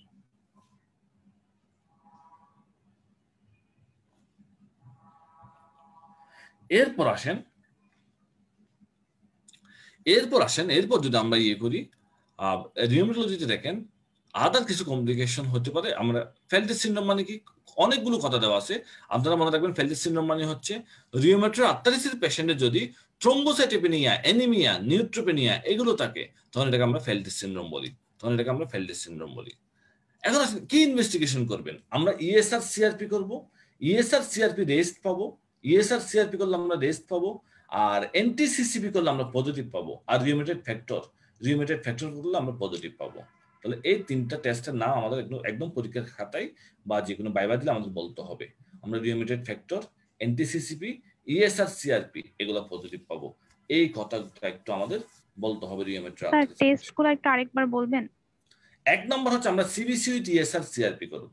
সিবিসি তে হচ্ছে আমরা সিবিসিতে নিউট্রোফিলিয়া পাবো, ইএসআর বেশি পাবো, সিআরপি বেশি পাবো, এই কথাটা বলতে হবে। দুই নম্বর হচ্ছে আমরা রিউমেটয়েড ফ্যাক্টর করব, রিউমেটয়েড ফ্যাক্টর পজিটিভ পাবো, রিউমেটয়েড ফ্যাক্টর। তিন নম্বর হচ্ছে এসিপিএ অথবা আরেকটা নাম হচ্ছে সাইক্লিক সাইক্লোলিনেটেড পেপটাইড, এনটিসিসিপি, এসিপিএ। এই এসিপিএ হচ্ছে আমরা পজিটিভ পাবো। তাহলে rheumatoid factor positive, ACPA positive, ESR positive, CRP positive, এই টেস্টগুলো যখন আমরা পজিটিভ পাবো তখন এটাকে আমরা বলবো রিউমেটয়েড আর্থ্রাইটিস। অনেক সময় হচ্ছে আমরা এক্সরে করলে এক্সরেতে আমরা হচ্ছে ডিফর্মিটি পেতে পারি, এখন আসেন যদি রিউমেটয়েড আর্থ্রাইটিস আপনার পরীক্ষার হলের মধ্যে আসে, আপনি ড্রাগের নাম লিখতে হবে। আপনি কোন ড্রাগের নাম লিখবেন রিউমেটয়েড আর্থ্রাইটিস পেশেন্টে আপনি কোন ড্রাগের নাম লিখবেন? ড্রাগ মেইনলি ইউজ করা হয় তিনটা ড্রাগ। এক নম্বরে হচ্ছে আমরা মিথোট্রেক্সেট প্লাস প্রেডনিসোলন, এই যে এখানে এই বক্সটা দেখেন, এক নম্বর হচ্ছে মিথোট্রেক্সেট প্লাস প্রেডনিসোলন, এদের সাথে সালফাসালাজিন এন্ড হাইড্রোক্সিক্লোরোকুইন। তাহলে প্রেডনিসোলন, মিথোট্রেক্সেট, সালফাসালাজিন, হাইড্রোক্সিক্লোরোকুইন, এই চারটা ড্রাগ হচ্ছে রিউমেটয়েড আর্থ্রাইটিসের পেশেন্টের ট্রিটমেন্টে। প্রথমে আপনি শুরু করবেন এমটিএক্স প্লাস প্রেডনিসোলন দিয়ে, আস্তে আস্তে হচ্ছে আপনি এমটিএক্স এর ডোজ বাড়াবেন, প্রেডনিসোলনের ডোজ কমাবেন, বা যত দিন যাবে তখন আপনি কি করবেন, যত দিন যাবে আপনি হচ্ছে পেশেন্টের হচ্ছে মিথোট্রেক্সেট বাড়াতে থাকবেন, মিথোট্রেক্সেটের ডোজ বাড়াতে থাকবেন, মিথোট্রেক্সেটের ডোজ বাড়াতে থাকবেন। আর হচ্ছে সালফাসালাজিন বা হাইড্রোক্সিক্লোরোকুইন হচ্ছে অ্যাড করবেন না। যদি একটা স্কোরিং সিস্টেম করা হয়, এটা অনলাইনে আপনারা পাবেন, এটাকে বলে DAS28 স্কোরিং। এটা হচ্ছে এই যে এখানে হচ্ছে যখন নেটে দেওয়া হয় DAS28, যখন গুগলে দেওয়া হয় তখন চলে আসে। আপনি জাস্ট হাতের আঙ্গুল দিয়ে দিয়ে দেখবেন, রুগী যেটাতে যেটাতে ব্যথা বলে সেটাতে ক্লিক করবেন। ক্লিক করার পরে আপনার স্কোর কত চলে আসবে। আপনি মনে করেন এখানে ক্লিক করলেন, এখানে ক্লিক করলেন, এই জয়েন্টগুলোতে ক্লিক করলেন, এখানে ক্লিক করলেন, এখানে ক্লিক করলেন, স্কোর চলে আসবে একটা। সেই স্কোরটা যদি আপনার 2.6 এর বেশি হয় তখন আমার সালফাসালাজিন বা হাইড্রোক্সিক্লোরোকুইন অ্যাড করতে হবে। যদি সেই স্কোরটা যদি আপনার 5.1 এর বেশি হয় সেক্ষেত্রে আপনার বায়োলজিক্স অ্যাড করতে হবে, বায়োলজিক্স অ্যাড করতে হবে। তাহলে এই 4টা ড্রাগের নাম আমাদের একটু মনে রাখতে হবে রিউমেটয়েড আর্থ্রাইটিসে। এখন আসলে প্রেগন্যান্সিতে এটা একটু ইম্পর্টেন্ট, আবার এটা খুব ইম্পর্টেন্ট। প্রেগন্যান্সিতে আমরা কোন ড্রাগটা দিতে পারবো, কোন ড্রাগটা দিতে পারবো না রিউমেটয়েড আর্থ্রাইটিসের পেশেন্টকে। আমরা প্রেগন্যান্সিতে নরমালি আমরা নরমালি সালফাসালাজিন, হাইড্রোক্সিক্লোরোকুইন, অ্যাজাথ্রোপিন এই 3টা ড্রাগ দিতে পারবো। সালফাসালাজিন, হাইড্রোক্সিক্লোরোকুইন, অ্যাজাথ্রোপিন, প্রেগন্যান্সিতে এই 3টা ড্রাগ দেওয়া যায় রিউমেটয়েড আর্থ্রাইটিস। এটা আপনাদের পরীক্ষায় কোয়েশ্চেন আসতে পারে, বাইপাসও জিজ্ঞেস করতে পারে প্রেগন্যান্সিতে কোন কোন ডিএমআরডি দেওয়া যায়। আর প্রেগন্যান্সিতে আমরা দিতে পারবো না কোনগুলো, আমরা মিথোট্রেক্সেট, লেফ্লোনোমাইড, সাইক্লোফসফামাইড, আপনার মাইক্রোফেনোলেট, মোফেটিল, এই জিনিসগুলো হচ্ছে আমরা প্রেগন্যান্সিতে মাস্ট বি অ্যাভয়েডেড। প্রেগন্যান্সিতে আমরা এই ড্রাগগুলো অবশ্যই আমাদের অ্যাভয়েড করতে হবে। তাহলে আমরা ক্লিনিক্যাল ফিচার ওই যে জয়েন্ট পেন গুলো, আর সাথে হচ্ছে আমরা investigation, ESR, CRP, CBC, rheumatoid factor and DCCP, আর সাথে হচ্ছে আমরা ইনভেস্টিগেশনের পর ট্রিটমেন্ট আমরা সালফাসালাজিন, মিথোট্রেক্সেট, হাইড্রোক্সিক্লোরোকুইন আর প্রেডনিসোলন। আর এর সাথে যদি আমরা হচ্ছে প্রেগন্যান্সিতে কাদেরকে কোনটা কোনটা দিতে পারবো, কোনটা কোনটা দিতে পারবো না, সেই জিনিসগুলো একটু আমরা খেয়াল করবো। এখন আরেকটা কন্ডিশন আছে দেখেন, জুভেনাইল ইডিওপ্যাথিক আর্থ্রাইটিস। সিস্টেমে কতর বেশি হলে হচ্ছে আমরা সালফাসালাজিন অ্যাড করি? নরমালি হচ্ছে আমরা সালফাসালাজিন অ্যাড করি হচ্ছে যদি ড্যাশ স্কোর যদি 2.6 এর বেশি হয়, DAS28 যদি আমরা 2.6 এর বেশি হয় তখন আমরা সালফাসালাজিন অ্যাড করি। ঠিক আছে, 2.6। তাহলে 2.6টা আপনি কিভাবে বুঝতে পারবেন, ওই যে আপনার জয়েন্ট পেইন দ্বারা DAS28 হচ্ছে একটা স্কোরিং সিস্টেম আছে। জাস্ট ড্যাশবোর্ড আপনি গুগলে নর্মালি যারা প্র্যাকটিস করে তাদের সবসময় মোবাইলে থাকে, তারা মোবাইলের মধ্যে ক্লিক করে, রুগী বলে আমার নি জয়েন্টে ব্যথা, নি জয়েন্টে ক্লিক করে, রুগী বলে আমার অ্যাঙ্কেল জয়েন্টে ব্যথা, অ্যাঙ্কেল জয়েন্টে ক্লিক করে, এরকম ক্লিক করে দেখে, ক্লিক করে দেখার পর স্কোর কত আসছে দেখে, যদি স্কোর 2.6 এর বেশি চলে আসে তখন হয়তো সালফাসালাজিন দিয়ে দেয়, না হয় দেওয়ার দরকার হয় না। আর স্যার 5.1 এর বেশি হলে কি বায়োলজিক্স অ্যাড করব? আমরা বায়োলজিক্স অ্যাড করব। ওই যে আমরা গত ক্লাসে যেগুলো বলছিলাম, ইনফ্লিক্সিমেব, ইটানারসেপ্ট, এটালিমুমাব, এই ড্রাগগুলো আমরা দেব। এখন আসেন, নরমালি আমরা রিউমেটয়েড আর্থ্রাইটিসের পেশেন্ট যদি আবার 16 বছরের নিচে হয়, 16 বছরের নিচে হয় সেটাকে আমরা বলি juvenile idiopathic arthritis. Juvenile idiopathic arthritis যদি রিউমেটয়েড আর্থ্রাইটিসের পেশেন্ট যদি 16 বছরের নিচে হয় তখন সেটাকে আমরা বলবো juvenile idiopathic arthritis, juvenile idiopathic arthritis. তাহলে এই জুভেনাইল ইডিওপ্যাথিক আর্থ্রাইটিস হচ্ছে আমাদের নরমালি একটা হচ্ছে সিস্টেমিক জুভেনাইল ইডিওপ্যাথিক আর্থ্রাইটিস, যেটা হচ্ছে আমাদের 5% কেসের ক্ষেত্রে হয়। এদের আরেকটা নাম আছে স্টিলস ডিজিজ। এই সিস্টেমিক জুভেনাইল ইডিওপ্যাথিক আর্থ্রাইটিসের আরেকটা নাম পাশে লিখে রাখেন stills disease, systemic juvenile idiopathic arthritis. বা যদি এই সিস্টেমিক জুভেনাইল ইডিওপ্যাথিক আর্থ্রাইটিস যদি আপনার 16 বছরের পরে হয় তখন এটার নাম হচ্ছে অ্যাডাল্ট স্টিলস ডিজিজ। 16 বছরের আগে হলে সিস্টেমিক জুভেনাইল ইডিওপ্যাথিক আর্থ্রাইটিস বা স্টিলস ডিজিজ, আর যদি সিস্টেমিক জুভেনাইল ইডিওপ্যাথিক আর্থ্রাইটিস 16 বছরের পরে হয় তখন হচ্ছে আপনার অ্যাডাল্ট স্টিলস ডিজিজ, তখন হচ্ছে আপনার অ্যাডাল্ট স্টিলস ডিজিজ। আমরা কি পাবো, আমরা ফিভার, র্যাশ, আর্থালজিয়া, হেপাটোস্প্লেনোমেগালি এগুলো পাবো। আমরা হচ্ছে ফিভার, র্যাশ, আর্থালজিয়া, হেপাটোস্প্লেনোমেগালি এগুলো পাবো। আর ঠিক আছে, আমরা O2 অ্যান্টিবডি হচ্ছে নেগেটিভ পাবো, O2 অ্যান্টিবডি হচ্ছে নেগেটিভ পাবো, O2 অ্যান্টিবডি হচ্ছে নেগেটিভ পাবো।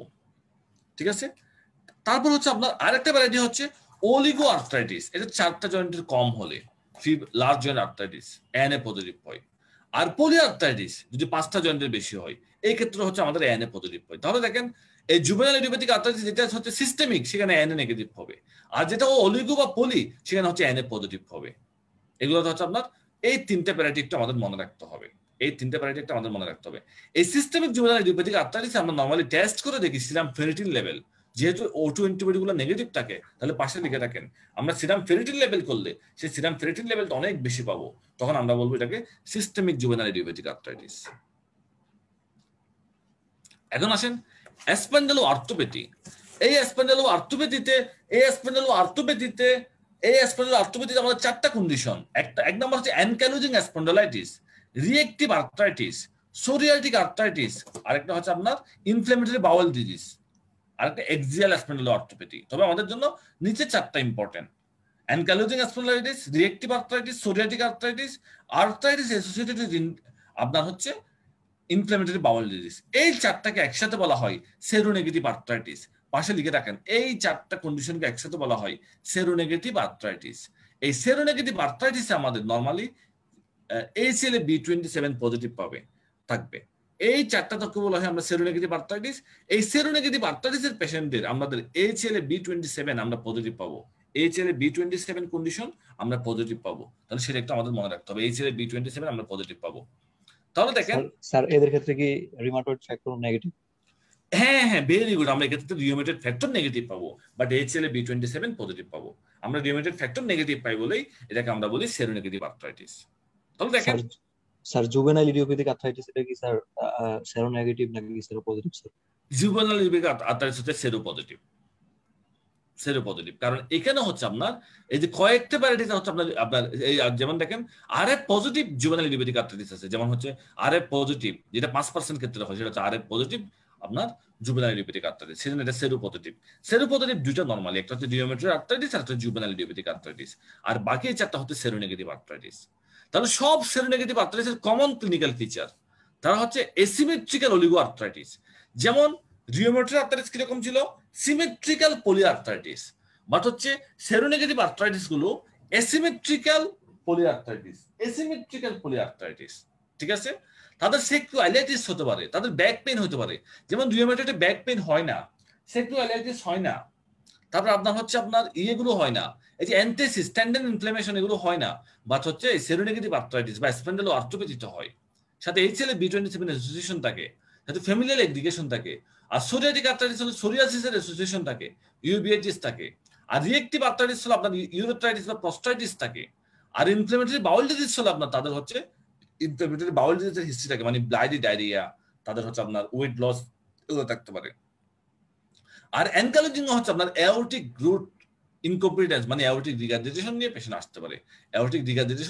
আসতে পারে। তারপর আপনার একটু পরে চলে যান, পরে গিয়ে আমরা অ্যানকাইলোজিংটা একটু দেখি। অ্যানকাইলোজিং, তাহলে দেখেন অ্যানকাইলোজিং স্পন্ডালাইটিস এটা খুবই ইম্পর্টেন্ট একটা সেটা হচ্ছে যদি আপনি দেখেন একটা আমরা গত ক্লাসে বলেছিলাম একটা 20 থেকে 30 বছরের বাচ্চা ছেলে ব্যাক পেইন কমপ্লেন করতেছে, অথবা সাথে সেক্রোইলিয়াক জয়েন্টে পেইন কমপ্লেন করতেছে, ব্যাক পেইন বা সেক্রোইলিয়াক জয়েন্টে পেইন কমপ্লেন করতেছে, তখন আপনি চোখ বন্ধ করে আপনার চিন্তা করতে হবে এটা কি ইনফ্ল্যামেটরি নাকি নন ইনফ্ল্যামেটরি। ইনফ্ল্যামেটরি হলে আপনার ডায়াগনোসিস হচ্ছে এটা অ্যানকাইলোজিং স্পন্ডালাইটিস, আর নন ইনফ্ল্যামেটরি হলে এটা ব্যাক পেইন হতে পারে। ঠিক আছে? ইনফ্ল্যামেটরি বা নন ইনফ্ল্যামেটরি আমরা কিভাবে বুঝতে পারি? আমরা রোগীকে জিজ্ঞেস করি আপনি যখন রেস্ট নেন তখন কি আপনার ব্যথা কমে কিনা? রোগী বলছে হ্যাঁ ব্যথা কমে, তার মানে নন ইনফ্ল্যামেটরি। রোগী যদি বলে আমি রেস্ট নেওয়ার সময় আমার ব্যথা বাড়ে, ইনফ্ল্যামেটরি। আর সাথে আপনি যে জয়েন্টে দেখবেন যে পেইন, সুয়েলিং, টেন্ডার, রেড হয়ে গেছে, তার মানে এটি ইনফ্ল্যামেটরি। তাহলে সেক্রোইলিয়াক জয়েন্টে আপনার অ্যানকাইলোজিং এ কি হবে?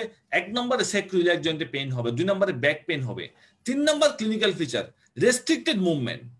রোগী বলবে যে ডাক্তার সাহেব আমি তো আমার একদম পিঠটা শক্ত হয়ে গেছে, আমি সামনের দিকে ফরওয়ার্ড বেন্ডিং হতে পারি না, আমার ল্যাটারাল ফ্লেকশন হতে পারি না, আমি ডান পাশ বাম পাশ কাত হতে পারি না, আমার টাইট হয়ে আছে, এরকম হয়ে থাকে। তখন আমরা চিন্তা করতে পারি যখন 20-30 বছরের ছেলে এরকম কমপ্লেন করে, তখন আমরা চিন্তা করতে হবে এটা হচ্ছে অ্যানকাইলোজিং স্পন্ডালাইটিস। সাথে সাথে আমরা একটা এক্স-রে করবো সেক্রোইলিয়াক জয়েন্টের, ওখানে আমরা দেখবো হচ্ছে margin irregularity and loss of widening joint space, এগুলো আমরা দেখবো। ঠিক আছে?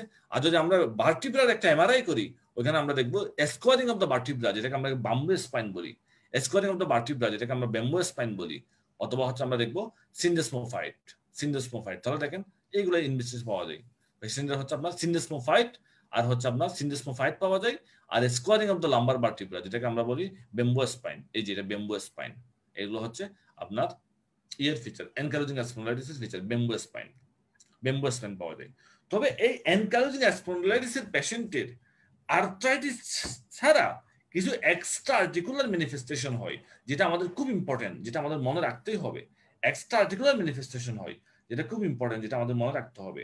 সেটা হচ্ছে আমাদের নর্মালি, সেটা হচ্ছে আমাদের মনে রাখার মতো যেটা, সেটা হচ্ছে আমাদের হয় আপনার অ্যানিমিয়া থাকতে পারে, অ্যান্টেরিয়র ইউবিয়াইটিস থাকতে পারে, অ্যান্টেরিয়র ইউবিয়াইটিস, অ্যানিমিয়া, অ্যান্টেরিয়র ইউবিয়াইটিস, তারপর হচ্ছে আপনার প্রস্টাইটিস থাকতে পারে, ইনফ্লেমেটরি বাউল ডিজিজ থাকতে পারে, তারপর হচ্ছে আপনার অ্যাওরিটিক বাল্ব ডিজিজ, পার্শালি অ্যাওরিটিক রিগার্ডিটেশন থাকতে পারে, আর অ্যামাইলোডোসিস থাকতে পারে, এপিক্যাল আপার লোব পালমোনারি ফাইব্রোসিস থাকতে পারে।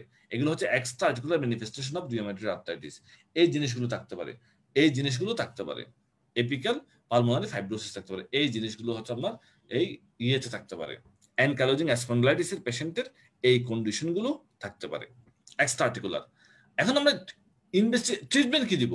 অ্যানকাইলোজিং এ যদি আমরা ট্রিটমেন্ট দিই, দুইটা ট্রিটমেন্ট মনে রাখবেন। এক নম্বর ট্রিটমেন্ট হচ্ছে ফিজিওথেরাপি, এক্সারসাইজ, ফিজিওথেরাপি। দুই নম্বর হচ্ছে আমরা তাদেরকে ডিএমআরডি অথবা বায়োলজিক্স দিতে পারি, ডিএমআরডি অথবা বায়োলজিক্স দিতে পারি। ডিএমআরডি দিলে নর্মালি আমরা হচ্ছে সালফাসালাজিন দেওয়া হয়, সালফাসালাজিন যদি পেরিফেরাল জয়েন্ট ইনভলভমেন্ট হয়। আর অনেক সময় এনটিটিএনএফ থেরাপি, এটাও বায়োলজিক্স দেওয়া হয়। যদি এই ডিএমআরডি বা হচ্ছে আপনার এক্সারসাইজ যদি রেসপন্স না করে, তখন হচ্ছে এনটিটিএনএফ থেরাপি দেওয়া হয়, এনটিটিএনএফ থেরাপি দেওয়া হয়। তখন অ্যানকাইলোজিং এর পেশেন্টকে আপনার অ্যাডভাইস দিতে হবে, আপনি সাঁতার কাটবেন, আপনি সাঁতার কাটবেন, আপনি সাইক্লিং করবেন। এই সাইক্লিং বা সাঁতার কাটলে সাথে পেইন কিলার দিলে অনেক পেশেন্ট ভালো হয়ে যায়, তাদের আর ডিএমআরডি লাগে না। বা যাদের পেরিফেরাল জয়েন্ট ইনভলভমেন্ট হয়, পেরিফেরাল জয়েন্ট ইনভলভমেন্ট হয়, সেক্ষেত্রে আমরা সালফাসালাজিন দিব অথবা বায়োলজিক্স দিব। এখন আরেকটা আর্থ্রাইটিস আছে যেখানে হচ্ছে আপনার আরেকটা অ্যানকাইলোজিং স্পন্ডিলাইটিসের ক্ষেত্রে কি প্রিভিয়াস কোনো ফিভার থাকলে এটা কি প্রেডিসপোজিশন করতে পারে? খুব আনলাইকলি, ফিভারের কোনো খুব আনলাইকলি, ঠিক আছে, জি unlikely, previous fever history unlikely. Reactive, হ্যাঁ জি শিওর। এই সেরোনেগেটিভ আর্থ্রাইটিস গুলা কি স্যার, এগুলা কি কন্ট্রোল করে রাখা যায়, না কন্ট্রোল করে রাখতে হয় নাকি পুরোপুরি কিউর করা যায়? এটা হচ্ছে পুরোপুরি কিউর হওয়া যায় না, এগুলো কন্ট্রোলেবল ডিজিজ, ঠিক আছে। সব ধরনের আর্থ্রাইটিস হচ্ছে কন্ট্রোলেবল ডিজিজ, ঠিক আছে। সব ধরনের আর্থ্রাইটিস হচ্ছে আমাদের কন্ট্রোলেবল ডিজিজ, সব আর্থ্রাইটিস হচ্ছে আমাদের কন্ট্রোলেবল ডিজিজ, মোটামুটি হচ্ছে আমাদের কন্ট্রোল করে রাখা যায়। সব আর্থ্রাইটিস হচ্ছে আমাদের কন্ট্রোলেবল ডিজিজ। আরেকটা হচ্ছে রিঅ্যাকটিভ আর্থ্রাইটিস। রিঅ্যাকটিভ আর্থ্রাইটিস হচ্ছে আমাদের তিনটা ফিচার মনে রাখতে হবে, তিনটা ফিচার রিঅ্যাকটিভ আর্থ্রাইটিসে, তিনটা ফিচার্স। একটা হচ্ছে আমাদের conjunctivitis, arthritis, urethritis, conjunctivitis, arthritis, urethritis, এই তিনটা ফিচার্স হয়। Conjunctivitis, arthritis, urethritis. কি হয়? ক্ল্যামেডিয়া, ক্যাম্পাইলোব্যাক্টর, স্যালমোনেলা, শিগেলা, ইয়ারসিনিয়া, এইগুলো তারা একটা প্রিভিয়াস আগে ইনফেকশন ছিল। এরপর রোগী বলতেছে আমার হচ্ছে জয়েন্ট পেন, আমার কনজাংটিভাইটিস, আমার হচ্ছে ইউরেথ্রাইটিস, প্রস্রাবের সমস্যা। তখন আমরা চিনি, যখনই রোগী বলবে এই কনজাংটিভাইটিস, আর্থ্রাইটিস, ইউরেথ্রাইটিস, তখন আমরা চিন্তা করতে হবে রিঅ্যাকটিভ আর্থ্রাইটিস। তিনটা ফিচার্স একসাথে থাকবে, তিনটা ফিচার একসাথে থাকবে, ঠিক আছে। আপনার কনজাংটিভাইটিস, আর্থ্রাইটিস, ইউরেথ্রাইটিস, এই তিনটার সাথে রিঅ্যাকটিভ আর্থ্রাইটিসের পেশেন্টের আরো কয়েকটা ফিচার থাকতে পারে। সার্সিনেট বেলানাইটিস, মানে তাদের হচ্ছে কোরোনাল margin of the টিপিওসে, glance পেনিসে circinate balanitis থাকতে পারে। অথবা কেরাটোডার্মা বেলোনেরেজিকা, তাদের হচ্ছে আপনার এই পাম এন্ড সুলে হচ্ছে আপনার হেমোরেজিক ড্যাশ থাকতে পারে। অথবা নেল ডিস্ট্রফি বা মাউথ আলসার, উরাল আলসার থাকতে পারে রিঅ্যাকটিভ আর্থ্রাইটিস পেশেন্টের। নেল ডিস্ট্রফি মেইনলি বেশি থাকে রিঅ্যাকটিভে না, সোরিয়াটিক আর্থ্রাইটিসে থাকে, বাট এখানেও থাকতে পারে, তো মেইনলি সোরিয়াটিক আর্থ্রাইটিসে একটু কমন। তাহলে উরাল আলসার, সার্সিনেট বেলানাইটিস, কেরাটোডার্মা বেলোনেরেজিকা মানে পাম এন্ড সুলে হচ্ছে র্যাশ, এটার সাথে যদি কোন পেশেন্টের কনজাংটিভাইটিস, আর্থ্রাইটিস, ইউরেথ্রাইটিস এগুলো থাকে, তখন আমরা এটাকে বলবো রিঅ্যাকটিভ আর্থ্রাইটিস। তাহলে যে কোনো সেরোনেগেটিভ আর্থ্রাইটিসে আমরা একটা এক্সরে করব, সাথে HLA-B27 করব। HLA-B27 পজিটিভ থাকতে পারে, যেহেতু ইনফ্লেমেটরি, ESR CRP পজিটিভ হবে। আর পেশেন্টের প্রিভিয়াস কোনো ইনফেকশন আছে কিনা, ক্ল্যামেডিয়া বা ইয়ারসিনিয়া, সেক্ষেত্রে আমরা হাই ভ্যাজিনাল সোয়াব নিব। হাই ভ্যাজিনাল সোয়াব নিয়ে আমরা ক্ল্যামেডিয়া কালচার করে দেখব, আমরা ক্ল্যামেডিয়া কালচার করে দেখব। তাহলে আমরা ক্ল্যামেডিয়াতে কালচার পজিটিভ পাবো পেশেন্টের, ক্ল্যামেডিয়া। আর এখানেও আমরা ট্রিটমেন্ট সেম, এখানেও ট্রিটমেন্ট সেম। ট্রিটমেন্ট কি দিব আমরা? পেইন কিলার দিব, NSAIDs, যদি না কমে তখন আমরা DMRD। সব আর্থ্রাইটিসের ট্রিটমেন্ট আপনারা মনে রাখবেন তিনটা, NSAIDs, DMRD, বায়োলজিক্স। তাহলে আপনি যদি তিনটে হেডলাইনে যদি পরীক্ষার খাতায় লিখে আসতে পারেন, আমরা স্যারদেরকে বলতে পারেন, তখন বুঝবে যে উনি জিনিসটা ব্যাপারটা জানে।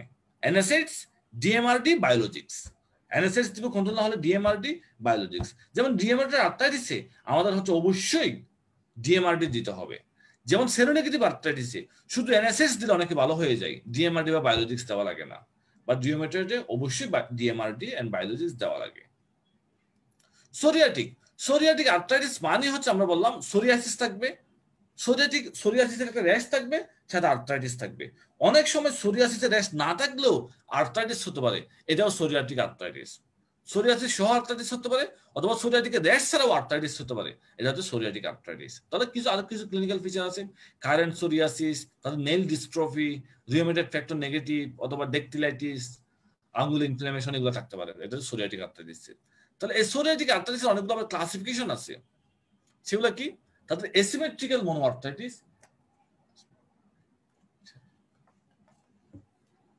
এক মিনিট,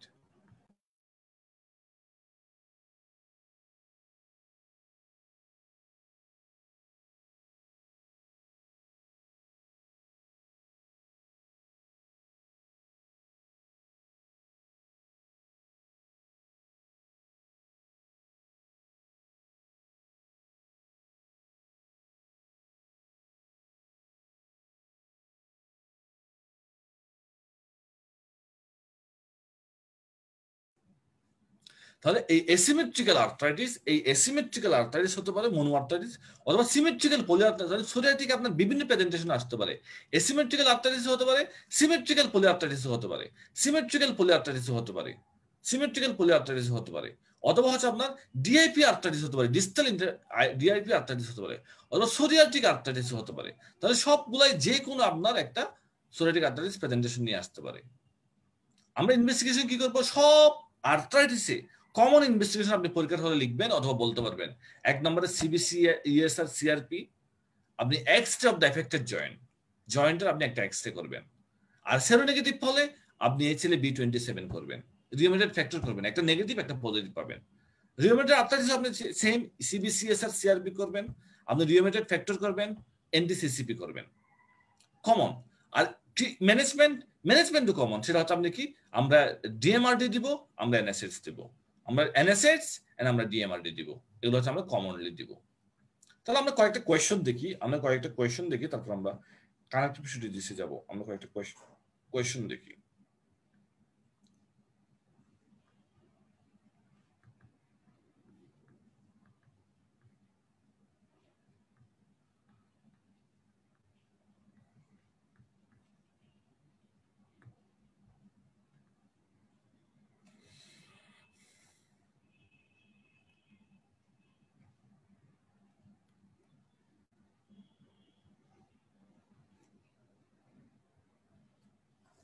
এটা কি হবে বলেন তো answer? A 40 years old female came to you with pain, tenderness of the small joint of both hand, mainly MCP and PIP.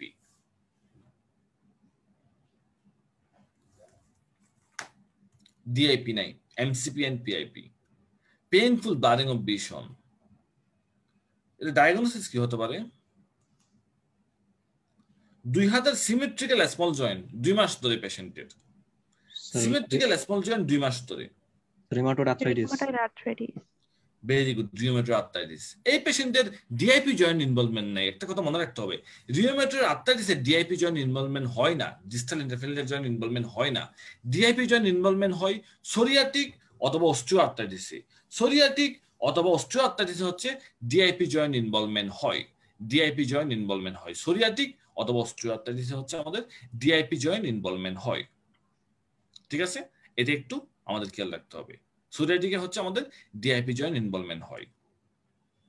আর এরপর যেটা আমাদের খেয়াল রাখতে হবে, আমরা দুইটা ইনভেস্টিগেশন করলে কি করব বলেন তো? দুইটা ইনভেস্টিগেশনের নাম, rheumatoid arthritis rheumatoid factor anti CCP antibody দেব। ভেরি গুড, রিউমেটয়েড ফ্যাক্টর আর এনটিসিসিপি অ্যান্টিবডি। তিনটা ড্রাগের নাম বলেন তো, রিউমেটয়েড আর্থ্রাইটিস আমরা দিব তিনটা ড্রাগের নাম। অ্যানাসাইডস, তারপর হচ্ছে আর তাহলে রিউমেটয়েড যেহেতু আমরা ডিএমআরডি দিই মেইনলি, তাহলে আমরা ডিএমআরডি নামে বলে দিব। মেথোট্রেক্সেট, সালফাসালাজিন, হাইড্রোক্সিক্লোরোকুইন, এই তিনটা ডিএমআরডি ইউজ করা হয়। আচ্ছা, এই পেশেন্টের কেন আপনার এই যে পেইনফুল ব্লারিং অফ ভিশন কেন? কেউ বলতে পারবেন? Sir anterior uveitis. Normally rheumatoid arthritis হচ্ছে আমাদের এপিএস স্ক্লেরাইটিস বা স্ক্লেরাইটিস কমনলি হয়। এপিএস স্ক্লেরাইটিস বা স্ক্লেরাইটিস কমনলি হয়। তাহলে স্ক্লেরাইটিসে মেইনলি হচ্ছে পেইনফুল ব্লাডিং অফ ভিশন হয়, আর এপিএস স্ক্লেরাইটিস হচ্ছে পেইনলেস ব্লাডিং অফ ভিশন হয়। ঠিক আছে, তাহলে এটা হচ্ছে স্ক্লেরাইটিসের কারণে। এই কোশ্চেনের আনসারটা কি হবে বলুন তো? 12 বছর মানে 16 বছরের কম বয়স তার। both ankle joint pain for 1 month. Patient also complain of difficulty in both knee joint is swollen and tender. Investigation ANA positive. Sir juvenile idiopathic arthritis. Very good, juvenile idiopathic arthritis. কারণ এটা normally হচ্ছে 16 বছরের নিচে তার joint pain and swelling এবং ANA positive. এটা কি oligo variety নাকি পলি আর্থ্রাইটিস ভ্যারাইটি? জুভেনাইলের কোন variety?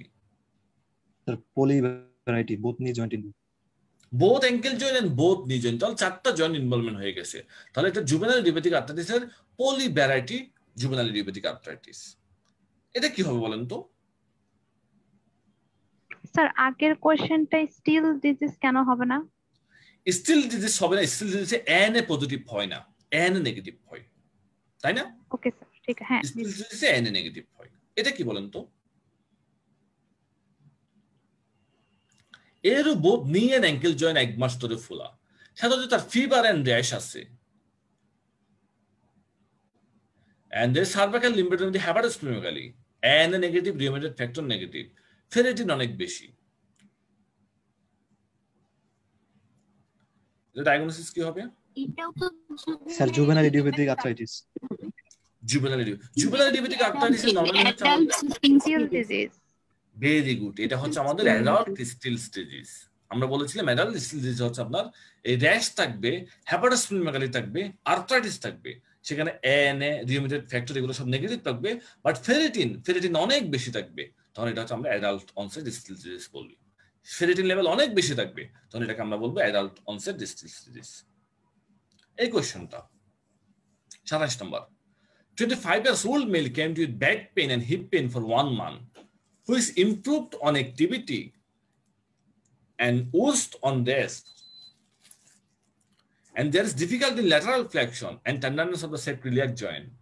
Sir ankylosing spondylitis. Very good, এটা আমরা বুঝতে, যেটা হচ্ছে একটা ইয়াং মেল অ্যানকাইলোজিং স্পন্ডাইলাইটিস। ঠিক আছে, তার হচ্ছে আপনার ল্যাটারাল ফ্লেকশন সে করতে পারে না, স্যাক্রোইলিয়াক জয়েন্টে টেন্ডারনেস। আমরা যদি দুইটা ইনভেস্টিগেশন টেস্ট ট্রিটমেন্ট বলি, কোন দুইটা ট্রিটমেন্ট এখানে মেইন ট্রিটমেন্ট কোন দুইটা অ্যানকাইলোজিং এ? স্যার এক্সারসাইজ আর হচ্ছে sir NSAID। Very good, physiotherapy and NSAID। কোন ধরনের এক্সারসাইজ? মেইনলি হচ্ছে আইডিয়াল সুইমিং অথবা সাইক্লিং, এক্সারসাইজ এন্ড NSAID। আর আমরা এক্সরে করতে পারি, এক্সরে করে আমরা স্যাক্রোইলিয়াক জয়েন্টে কোনো লেশন পাবো অথবা সিন্ডেসমোফাইড পাবো। আর যদি আমরা MRI করি, ব্যাকের আমরা বেম্বো স্পাইন পেতে পারি, আর আমরা HLA-B27 পজিটিভ পাবো। এটা কি?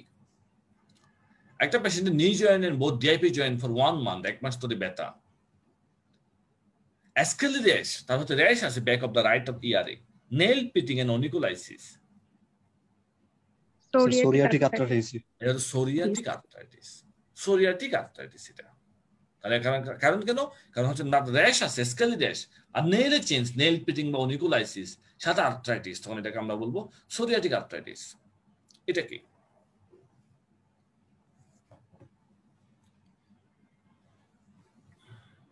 Reactive arthritis. কেন রিঅ্যাক্টিভ আর্থ্রাইটিস বললেন বলেন তো? এই যে ম্যাচুরেশন, কনজাংটিভাইটিস, ইউরেথ্রাইটিস, এন্ড তারপরে হচ্ছে তার সাথে তার অ্যাঙ্কেল জয়েন্টে সোয়ালোইং আছে, আর হচ্ছে ডিফিকাল্টি ইন ভিশন, মানে ওখান থেকে হচ্ছে কনজাংটিভাইটিস এর জন্য এটা হয়েছে। ভেরি গুড, তার কনজাংটিভাইটিস আছে, সেটা ডিফিকাল্টি ইন ভিশন, তার আর্থ্রাইটিস ডিফিকাল্টি ইন তার অ্যাঙ্কেল জয়েন্ট পেইন, তার ইউরেথ্রাইটিস ডিফিকাল্টি ইন মিকচুরেশন, সেজন্য হচ্ছে এটা আমরা রেটার সিনড্রোম বলি, রিঅ্যাক্টিভ আর্থ্রাইটিস। এই তিনটা হতে পারে। এর সাথে তাদের পেশেন্টের ওরাল আলসার, সারসিনেট ব্যালানাইটিস, ক্যারোটিডার্মাল বেলোনোজিকা, এসব কন্ডিশন হতে পারে। এটা কি বলেন তো?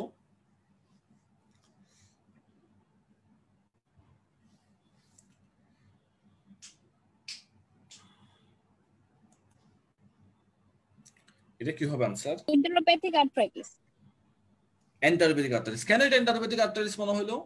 লুজ স্টুল আছে, তার সাথে সাথে তার ওয়েট লস হয়েছে, তার মানে ইনফ্ল্যামেটরি বাউল ডিজিজ তার আছে এর সাথে, আর এটার জন্যই তার মানে জয়েন্ট পেইনটা ডেভেলপ করেছে।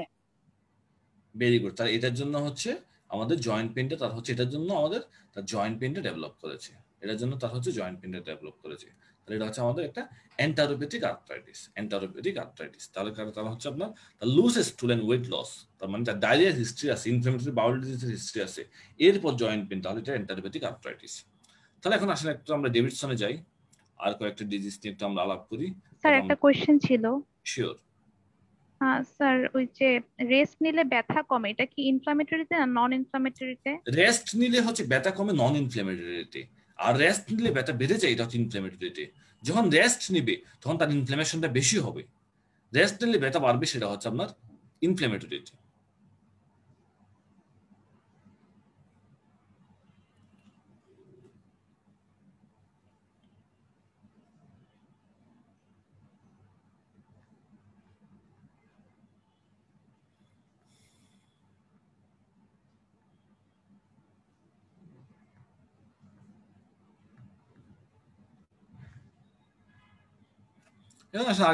SLE, সিস্টেমিক লুপাস ইরিথেমাটোসিস, এটা রেয়ার ডিজিজ, রেয়ার ডিজিজ, তবে এখন খুব কমনলি এইরকম রেয়ার ডিজিজ না, এটা এগুলোকে বলা হয় একসাথে অটোইমিউন কানেক্টিভ টিস্যু ডিজিজ, কারণ এখানে অটো অ্যান্টিবডি তৈরি হয়, সেজন্য এগুলোকে বলা হয় অটোইমিউন কানেক্টিভ টিস্যু ডিজিজ।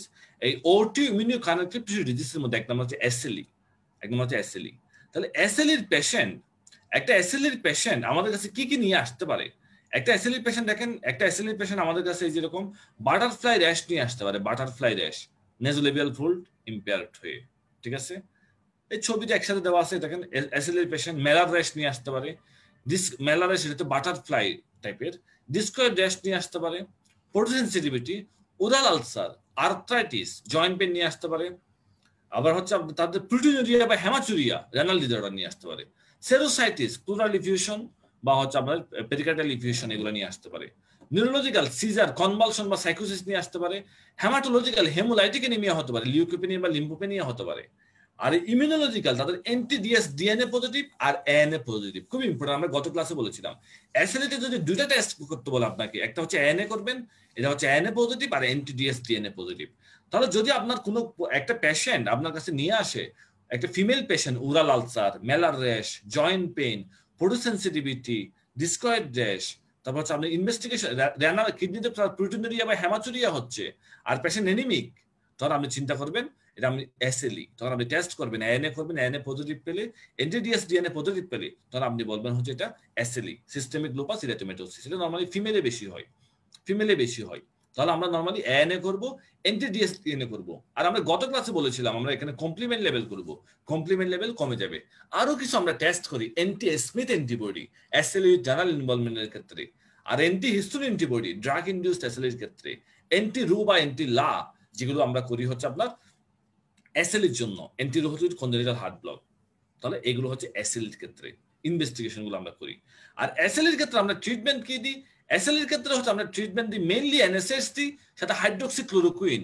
যদি স্কিন ইনভলভমেন্ট হয়, হাইড্রোক্সিক্লোরোকুইন খুব ইম্পর্টেন্ট। SLE এর ক্ষেত্রে আমরা হাইড্রোক্সিক্লোরোকুইন দিই, হাইড্রোক্সিক্লোরোকুইন, অথবা অনেক সময় শর্ট টার্মে আমরা স্টেরয়েড দিতে পারি SLE পেশেন্টের। তাহলে হাইড্রোক্সিক্লোরোকুইন ড্রাগটার কথা SLE এর ক্ষেত্রে আমাদের মনে রাখতেই হবে। আর সিভিয়ার ড্রাগ কি একসাথেই দিব নাকি হচ্ছে একটার পর একটা? দুইটা ড্রাগ নরমালি আমরা স্টেরয়েড আর হাইড্রোক্সিক্লোরোকুইন একসাথেই দিব, ঠিক আছে?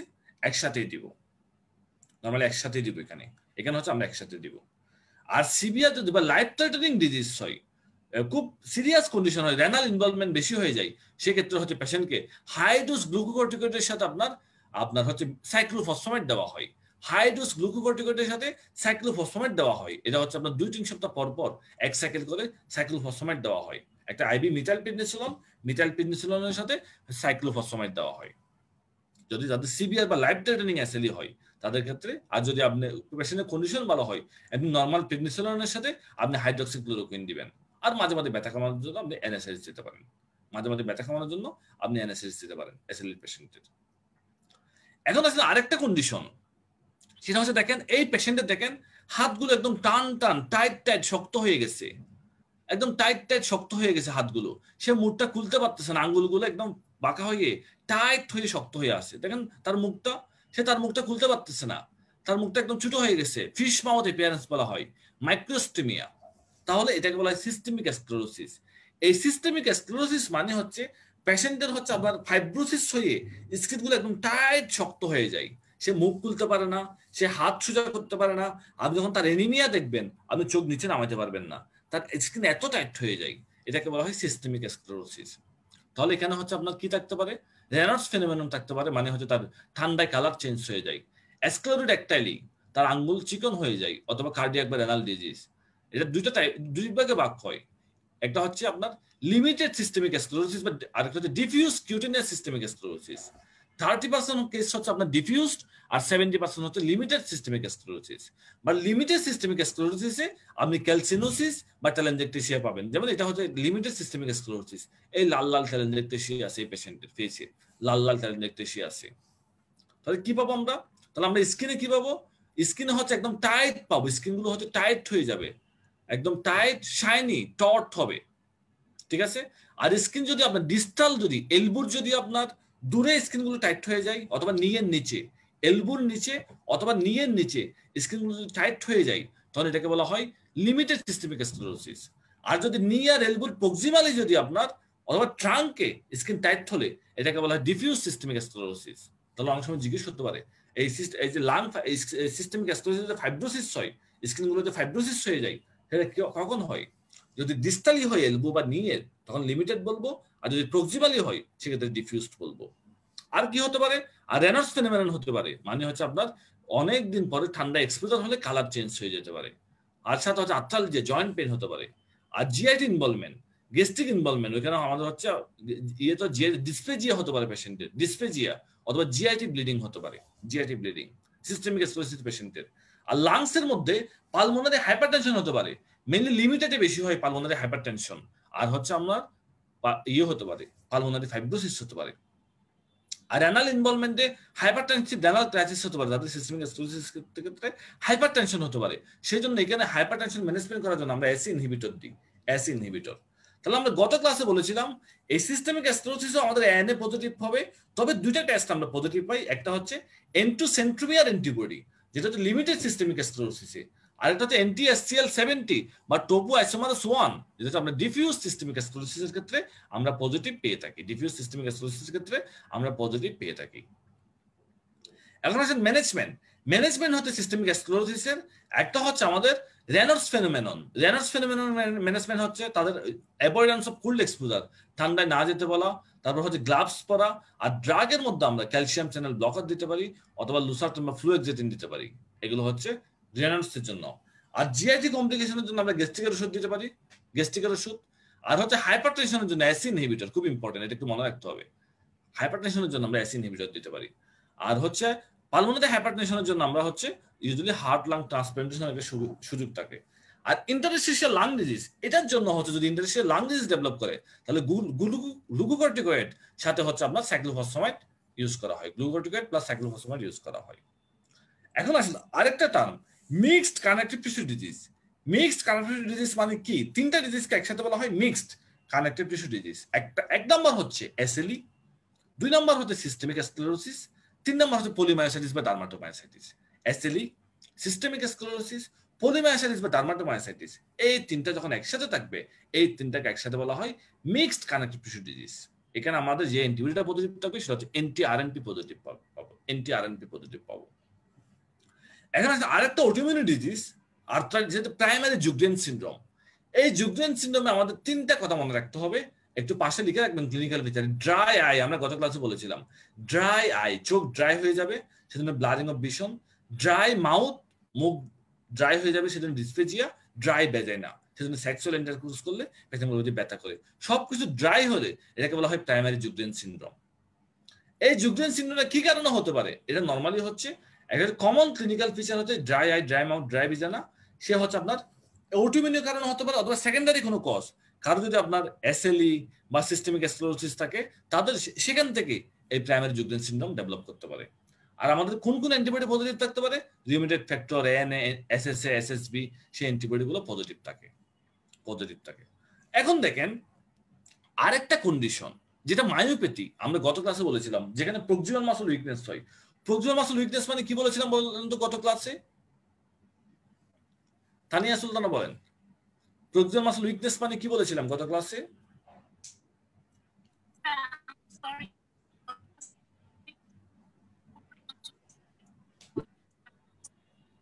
প্রিয়াঙ্কা সরকার বলেন, কি বলেছিলাম? ওই যে পেশেন্ট হচ্ছে বসা থেকে উঠতে পারবে না, মানে হাত দিয়ে হচ্ছে মাথা আঁচড়াতে পারবে না, এই সব মানে এই সব সিমটম গুলো দেখাবে। এটা হচ্ছে প্রক্সিমাল মায়োপ্যাথিতে স্যার। Very good. একটা পেশেন্ট যখন আপনার ইয়ে করতে পারবে না, সে একটু 1 মিনিট আপনারা,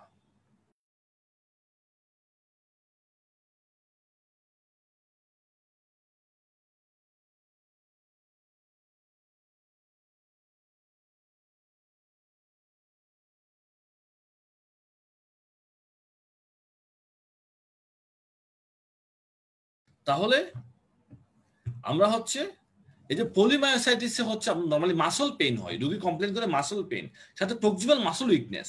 প্রক্সিমাল মাসল উইকনেস কি বলবে? রোগী বলবে যে কি আমি বসা থেকে উঠতে পারি না এবং হচ্ছে চিরুনি দিয়ে মাথা আঁচড়াতে পারি না, এগুলো হচ্ছে প্রক্সিমাল মাসলে পেইন থাকবে। যদি পলিমায়োসাইটিসের সাথে যদি স্কিন র্যাশ থাকে, পলিমায়োসাইটিস কমপ্লেনের সাথে যদি স্কিন র্যাশ থাকে, তখন এটাকে আমরা বলবো ডার্মাটোমায়োসাইটিস। সেই স্কিন র্যাশ গুলো কি কি?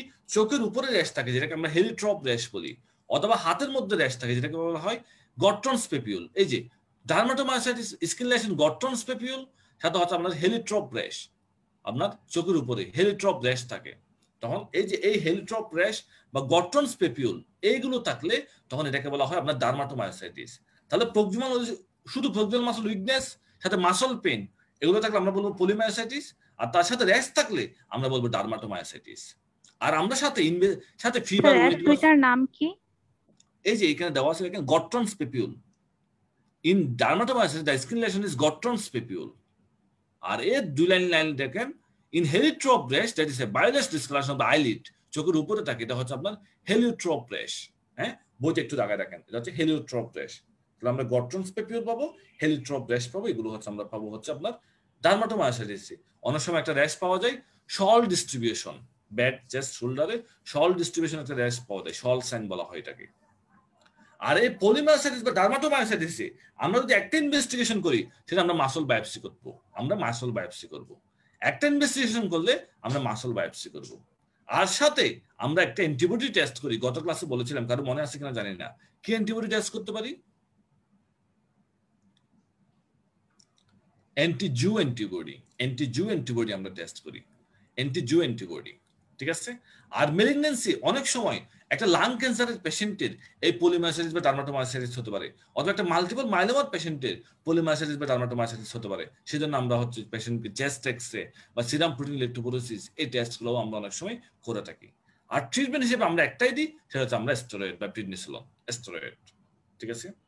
এরপর আসেন অ্যাডাল্ট স্টিলস ডিজিজ, এটা হচ্ছে আমরা ফিভার, র্যাশ বা আর্থ্রালজিয়া, যে আমরা যেগুলো বলেছিলাম সেই জিনিসগুলো আমরা পাবো, সাথে এনএ নেগেটিভ পাবো, রিউমেটয়েড ফ্যাক্টর নেগেটিভ পাবো, সিরাম ফেরিটিন বেশি পাবো, এটাকে বলে আমরা। আর বয়স হচ্ছে 16 থেকে 35 বছর, 16 বছরের নিচে হলে স্টিলস, আর 16 থেকে 35 বছর হলে অ্যাডাল্ট স্টিলস ডিজিজ। এখন আসলে আমরা কয়েকটা দেখি, আমরা কয়েকটা কোয়েশ্চেন দেখি। আমরা কোয়েশ্চেন যদি একটু সলভ করতে পারি, তখন আমরা বুঝতে পারবো আমাদের একটু আইডিয়া হচ্ছে। সেটা একটু চেষ্টা করবেন কোয়েশ্চেন গুলো আনসার করতে। এই কোয়েশ্চেনের আনসারটা কি হবে বলেন? স্যার দেখা যাচ্ছে না। ও দেখা যাচ্ছে না, না?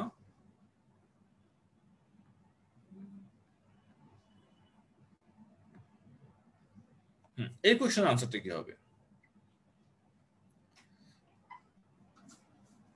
শেষ এসএলই দিছে।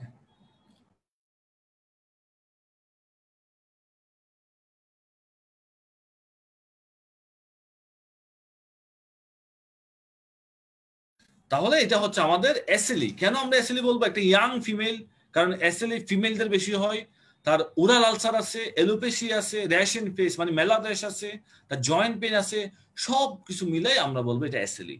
আচ্ছা, এটাতে আমরা দুইটা ইনভেস্টিগেশন বলতে, সে দুইটার নাম কি? ইনভেস্টিগেশন দুইটার নাম কি বলেন তো?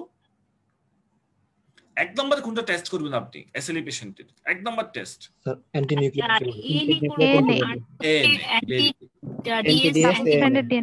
অ্যান্টিডিএস এসএলই উইথ রেনাল ইনভলভমেন্ট, তখন আমরা কোন টেস্টটা করব?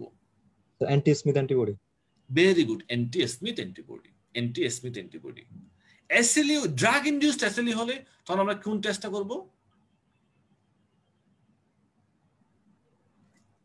ড্রাগ ইনডিউসড এসএলইর ক্ষেত্রে antihistone antibody. Sir antihistone antibody. Very good. এই পেশেন্টকে যদি আমরা ড্রাগ দিই, কোন দুইটা ড্রাগ দিব বলেন তো? দুইটা ড্রাগ দিলে কোন দুইটা ড্রাগ দিব?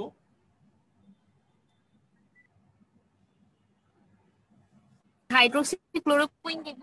Very good, hydroxychloroquine and steroid.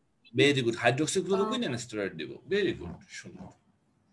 এখন আসেন এটা, a 33 years old male came with swelling of the right leg up to knee. She also complained of color changes of the both hand when exposed to cold. There is also history of 2 loss of pregnancy in the first trimester. At a young female patient, তাদের বারবার প্রেগন্যান্সিতে loss হয়, বারবার প্রেগন্যান্সিতে loss হয়, সাথে হচ্ছে তাদের হচ্ছে আপনার deep vein thrombosis, deep vein thrombosis হয় আর প্রেগন্যান্সিতে লস হয়, ডিপ ভেন থ্রম্বোসিস আর সাথে প্রেগন্যান্সিতে লস। এটা একটু মনে রাখতে হবে, এটা হচ্ছে অ্যান্টিফসফোলিপিড অ্যান্টিবডি সিনড্রোম বলা হয়। অ্যান্টিফসফোলিপিড অ্যান্টিবডি সিনড্রোম মানে 3টা ফিচারস আপনারা মনে রাখবেন। এক নম্বর হচ্ছে recurrent first trimester abortion more than 2 times, recurrent first trimester abortion more than 2 times. 2 নম্বর হচ্ছে ডিপ ভেন থ্রম্বোসিস। 3 নম্বর হচ্ছে তাদের রেনল্ডস ফেনোমেনন থাকতে পারে। এটা হচ্ছে অ্যান্টিফসফোলিপিড অ্যান্টিবডি সিনড্রোমের ফিচারস। মানে এটা আবার দুইটা টাইপ, প্রাইমারি সেকেন্ডারি। প্রাইমারি মানে কোনো কারণ ছাড়া হতে পারে, আর সেকেন্ডারি হচ্ছে তাদের এসএলই বা সিস্টেমিক স্ক্লেরোসিস এই ডিজিজগুলো থাকতে পারে। তাহলে দেখেন এই পেশেন্টের কিন্তু এসএলইর কোনো ফিচার নাই, oral ulcer, malar rash, photo sensitivity, তারপর হচ্ছে আপনার ডিসকয়েড র্যাশ, এগুলো কোনো কিছু নাই। তার মানে এটা, অথবা সিস্টেমিক স্ক্লেরোসিসের কোনো ফিচার নাই, তার proximal muscle weakness, skin tightness বা ফাইব্রোসিস, টেলেঞ্জেকটেসিয়া, মাইক্রোস্টেমিয়া, এরকম কোনো ফিচার্স নাই। তাহলে এটা হচ্ছে আমাদের primary antiphospholipid antibody syndrome. Primary antiphospholipid antibody syndrome. Sir 3টা ফিচার আরেকবার একটু বলবেন? এক নাম্বার হচ্ছে recurrent first trimester abortion more than 2 Times, এক নাম্বার। 2 নাম্বার হচ্ছে আর্টারিয়াল বা ভেনাস থ্রম্বোসিস, আর্টারিয়াল বা ভেনাস থ্রম্বোসিস। 3 নাম্বার হচ্ছে আমাদের রেনল্ডস ফেনোমেনন। এই ফিচারস গুলো থাকলে যখন কোনো পেশেন্টের বা কোনো পরীক্ষা আমরা দেখবো, তখন আমরা সাথে সাথে চিন্তা করবো এটা অ্যান্টিফসফোলিপিড অ্যান্টিবডি সিনড্রোম। তখন আমার খুঁজতে হবে তার কোনো সেকেন্ডারি কজ আছে কিনা, তার কোনো এসএলই আছে কিনা, তার কোনো এসএলই আছে কিনা। আর নরমালি আমরা অ্যান্টিফসফোলিপিড অ্যান্টিবডি সিনড্রোমে অ্যান্টিকার্ডিওলিপিন অ্যান্টিবডি করি। এটা এই কোশ্চেনটার আনসার কি হবে? এটা দেখি আপনারা পারেন কিনা। স্ক্রিনগুলো একদম টাইট হয়ে গেছে। Systemic sclerosis. Very good, systemic sclerosis. ঠিক আছে, কারণ তার স্কিন টাইটনেস মানে ফাইব্রোসিস হয়ে গেছে, এবং colour change of the both hand, Raynaud's phenomenon এখানেও থাকতে পারে। Difficult in opening of the mouth, সে মুখ খুলতে পারতেছে না, মাইক্রোস্টেমিয়া, ওই যে মুখটা ছোট হয়ে গেছে। এবং তার cough and shortness of breath কেন, কেউ বলতে পারবেন এই পেশেন্টের? Sir interstitial lung disease. Very good, তার ফাইব্রোসিসটা লাংস এর মধ্যে হয়ে গেছে, তার লাংস ফাইব্রোসিস হয়ে গেছে। আমরা যদি এখন দুটা ইনভেস্টিগেশন করি, সেই দুটা ইনভেস্টিগেশনের নাম কি? লিমিটেডের জন্য কোনটা করব আমরা? হচ্ছে ডিফিউজের জন্য এখানে আর হচ্ছে স্যার অ্যান্টি টোপো আইসোমারেজ দেখি ডিফিউজের জন্য। Very good. আর লিমিটেডের জন্য স্যার অ্যান্টি সেন্ট্রোমিয়ার অ্যান্টিবডি মনে হয়। Anti centromere. আচ্ছা, এটা কি ডিফিউজ নাকি লিমিটেড? ডিফিউজ। আমরা অ্যান্টি স্যার ডিফিউজ। আর হচ্ছে ডিফিউজের ক্ষেত্রে এ নে করি আর কি। ডিফিউজের ক্ষেত্রে আমরা অ্যান্টি টোপো আইসোমারেজ করি। ঠিক আছে, নরমালি লাং ফাইব্রোসিসটা হচ্ছে ডিফিউজে বেশি হয়, বাট মাইক্রোস্টেমিয়াটা হচ্ছে আপনার লিমিটেডে বেশি হয়। সেজন্য এটা মিক্সড হতে পারে। ঠিক আছে, মিক্সড হতে পারে। এই কোশ্চেনটা, এটা কি হবে আনসার? তার চোখে সবসময় ইরিটেশন হয়, মুখটা সবসময় ড্রাই থাকে, এবং সেক্সুয়াল ইন্টারকোর্সের সময় তার খুব বেশি ব্যথা করে। 45 ইয়ার্স এর ফিমেল। Sir জগনার syndrome. এটা হচ্ছে জোগ্রেন সিনড্রোম। এটা হচ্ছে আমাদের জোগ্রেন সিনড্রোম। এটা জোগ্রেন সিনড্রোম। এটা কি বলেন তো? একটা পেশেন্ট সে বলে যে সে 2 মাস ধরে সিঁড়ি দিয়ে উপরে উঠতে পারে না, তার জ্বর, তাকে মাঝে মাঝে ওজন কমে যাচ্ছে। আপনি যখন তাকে দেখলেন ভালো করে, দেখলেন যে তার চোখের উপরে স্কেলি র্যাশ তার চোখের উপরে। আর তার হাতের মধ্যে একটা ডিসকালার, স্যার ডারমাটোমায়োসাইটিস। এটা তো ডারমাটো, ভেরি গুড। কেন তার পলিমায়োসাইটিস না কেন? স্যার এখানে তো স্যার ইয়েতে হ্যান্ডের র্যাশ আছে, এই যে র্যাশের একটা হিস্ট্রি আর আছে। যে তার যে violaceous discolouration rash of the eyelid, এই র্যাশটার নাম কি?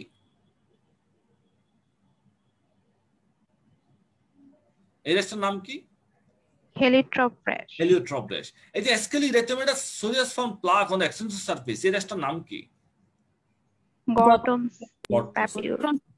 আচ্ছা, এটার সাথে যদি কারো, যে এটা কে বলতে পারেন, এটা যে বলতে পারবে তার জন্য পুরস্কার আছে। একটা পেশেন্টের এই কমপ্লেইনটা আছে, সাথে হচ্ছে তার ওরাল আলসার আছে, ফটোসেনসিটিভিটি আছে, মেলার র্যাশ আছে, স্যার এসএলই সাথে তার না সব একসাথে আছে, এটাও আছে এই হেলিওট্রপ র্যাশ বা বার্টনস প্যাপিউল। সাথে তার হচ্ছে আপনার স্কিন টাইটনেস আছে, মুখ খুলতে পারে না, sir mixed connective tissue disease. Mixed connective tissue disease mixed. তখন আমরা কোন টেস্টটা করব? Sir anti ribonucleic antibody, NTRNP antibody test আমরা করব। Very good. এখন আসেন, মোটামুটি আমাদের গ্রস জিনিসগুলো মোটামুটি হয়ে গেছে। আমরা কয়েকটা একটু আপগ্রেড কয়েকটা জিনিস দেখি আমরা।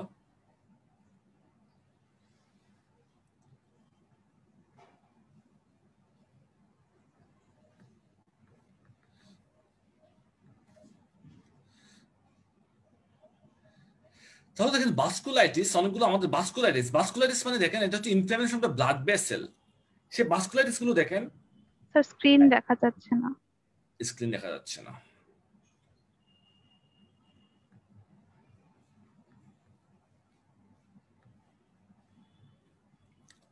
সেই ভাস্কুলাইটিসে দেখেন আমাদের নরমালি ভাস্কুলাইটিসের পেশেন্টের আমাদের এই যে অনেক ধরনের ভাস্কুলাইটিস আছে, মানে inflammation of the blood vessel. কারো দেখেন এটা জায়ান্ট সেল আর্থ্রাইটিস, তার জায়ান্ট সেল আর্থ্রাইটিস মানে একটু মনে রাখতে হবে তার টেম্পোরাল আর্টারিতে ইনফ্লামেশন হয়, তখন ওই পাশে হেডেক হয়। এল্ডারলি মেলের ক্ষেত্রে টেম্পোরাল সাইডে হেডেক সাথে ইনফ্লামেশন, এটা giant cell arthritis. Behcet's disease আমরা গত ক্লাসে বলেছিলাম, তাদের ব্রেনে মেনিনজাইটিস হতে পারে, oral ulcer, genital ulcer, anterior uveitis. Oral ulcer, genital anterior uveitis এটা হচ্ছে আপনার নরমালি বেসেস ডিজিজ। আর টাকায়াসো আর্থ্রাইটিস মানে হচ্ছে এওর্টাস ইনফ্লামেশন, এটা এক ধরনের ভাস্কুলাইটিস।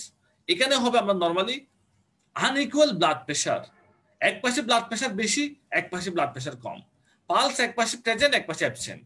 যে পাশে ইনফ্লামেশন সেখানে পালস নাই, ব্লাড প্রেশার কম, অপোজিট পাশে সব বেশি পাবেন।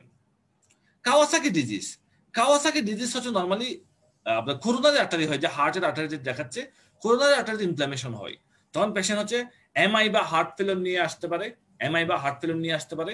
সাথে হচ্ছে কাওয়াসাকির জন্য একটা জাপানিজ বাচ্চাদের হয় নরমালি 5 বছরের কম, তাদের fever, conjunctivitis, rash in the palm and sole এগুলো হতে পারে।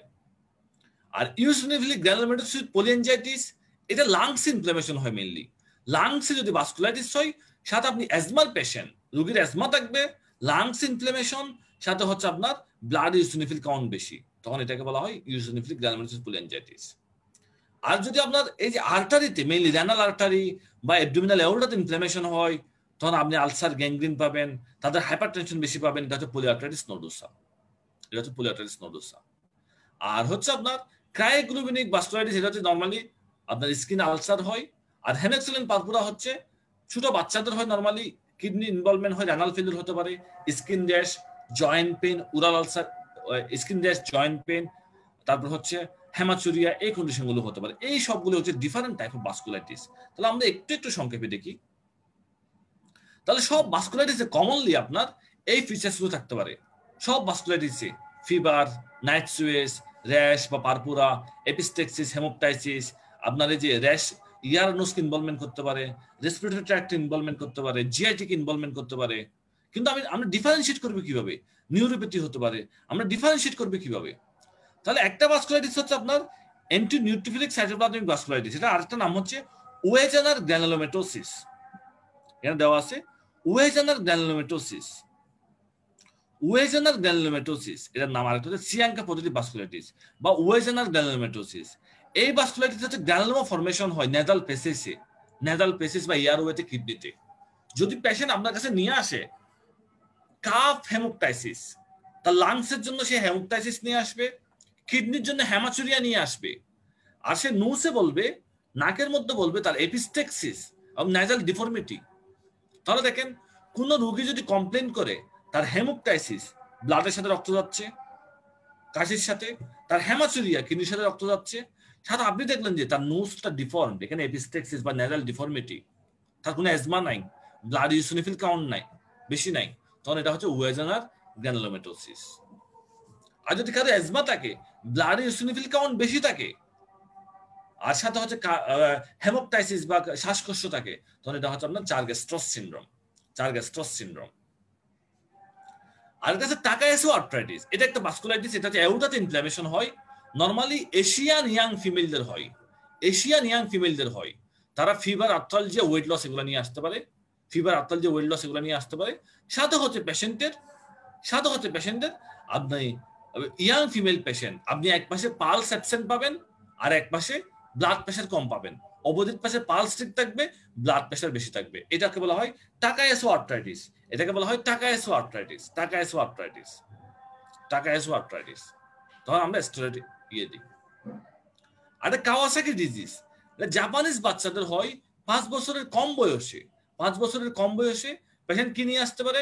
Fever, rash in the palm and sole, সাথে কনজাংটিভাইটিস। তাহলে যদি একটা 5 বছরের Japanese boy fever, rash, conjunctivitis in palm and সোলে এগুলো নিয়ে আসে, তখন আমরা চিন্তা করতে হবে এটা হচ্ছে কাওয়াসাকি ডিজিজ, কাওয়াসাকি ডিজিজ। এটা নরমালি কোরোনারি আর্টারিতে ইনভলভমেন্ট হয়, কোরোনারি আর্টারিতে ইনভলভমেন্ট হয়। তখন পেশেন্ট অনেক সময় হার্ট ফেলিওর বা এগুলো হতে পারে। আরেকটা ভাস্কুলাইটিস আছে, আমরা বললাম অ্যাবডোমিনাল অ্যাওর্টাতে ইনফ্ল্যামেশন হয় মেইনলি, পলিআর্টারিটিস নোডোসা। তাদের হচ্ছে আপনার হেপাটাইটিস বি অ্যাসোসিয়েশন থাকে, হেপাটাইটিস বি অ্যাসোসিয়েশন থাকে। আর সাথে তাদের হচ্ছে আপনার palpable purpura ulceration infection, palpable purpura ulceration infection, ulceration infection, এই জিনিসগুলো থাকতে পারে। পালপেবল পারপুরা, আলসারেশন ইনফেকশন এগুলো থাকতে পারে, আর হাইপারটেনশন থাকতে পারে। সেক্ষেত্রে আমরা এটাকে বলবো পলিআর্টারিটিস নোডোসা, পলিআর্টারিটিস নোডোসা।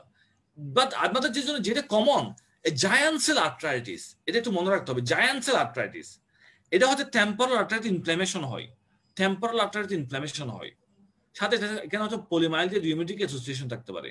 তাহলে যদি কোনো এল্ডারলি মেল, বয়স 60-70 বছরের বেশি, সে বললো যে আমার টেম্পোরাল রিজনে খুব বেশি ব্যথা করে, হেডেক, আমার স্কাল্প টেন্ডারনেস আছে, ওই জায়গায় খুব টেন্ডারনেস এবং জ পেন, কথা বলার সময় বা কোনো কিছু চাবানোর সময় ব্যথা করে, এই কমপ্লেন গুলো যখন করবে, তখন আপনি এটা বলবেন এটা হচ্ছে জায়ান্ট সেল আর্থ্রাইটিস, তখন এটাকে আপনি বলবেন এটা হচ্ছে জায়ান্ট সেল আর্থ্রাইটিস। আর সাথে আপনি ইনভেস্টিগেশন করলে ইএসআর, এটা খুব ইম্পর্টেন্ট, ইনিশিয়ালি আপনি ইএসআর সিআরপি বেশি পাবেন, আর টেম্পোরাল আর্টারি বায়োপসি করলে এটা পজিটিভ পেতে পারেন, নেগেটিভও পেতে পারেন। বাট এটা আপনার চিন্তা করতে হবে, এটা হয়তো একটা লার্জ স্পেশাল, আপনার যদি সাথে সাথে পেশেন্টকে স্টেরয়েড দিয়ে ট্রিটমেন্ট করতে হবে। জায়ান্ট সেল আর্থ্রাইটিস যদি ট্রিটমেন্ট না করেন, তখন পেশেন্ট ব্লাইন্ড হয়ে যেতে পারে, সাথে সাথে স্টেরয়েড দিতে হবে। তাহলে দেখেন একটা আপনাদের জন্য হোম মেসেজ হচ্ছে, যদি একটা 60-70 বছর বয়সের পেশেন্ট কপালের এক পাশে খুব বেশি ব্যথা কমপ্লেন করে, সাথে বললো যে তার জ্বর, শরীরের ওজন কমে যাচ্ছে, আপনি কপালে হাত দিয়ে দেখলেন টেন্ডার, আর আপনি সাথে যদি জিজ্ঞেস করেন আপনি কথা বলার সময় ব্যথা করে কিনা, এখানে চাপ দিলে কি ব্যথা করে কিনা, কোনো কিছু চাবানোর সময় ব্যথা করে কিনা, আপনি চোখে ঝাপসা দেখেন কিনা, যদি রুগী এই কমপ্লেন গুলো করে, তখন আমরা বলতে হবে এটা জায়ান্ট সেল আর্থ্রাইটিস, এটা হচ্ছে এক ধরনের ভাস্কুলাইটিস, এটা হচ্ছে এক ধরনের ভাস্কুলাইটিস। আর হচ্ছে ক্রায়োগ্লোবিনিক ভাস্কুলাইটিস, এটা নরমালি হচ্ছে ক্রায়োগ্লোবিন যদি আপনার বেশি থাকে, অ্যান্টিবডিটা ডেভেলপ করে, সে বিভিন্ন জায়গায় হয়তো ডিপোজিশন হয়ে এই ভাস্কুলাইটিসটা হয়। এটা খুব বেশি লাগবে না, বাট বেসেস ডিজিজটা লাগবে, বেসেস ডিজিজটা লাগবে। আর হচ্ছে এই চার্গেস্ট্রস সিনড্রোমটা লাগবে।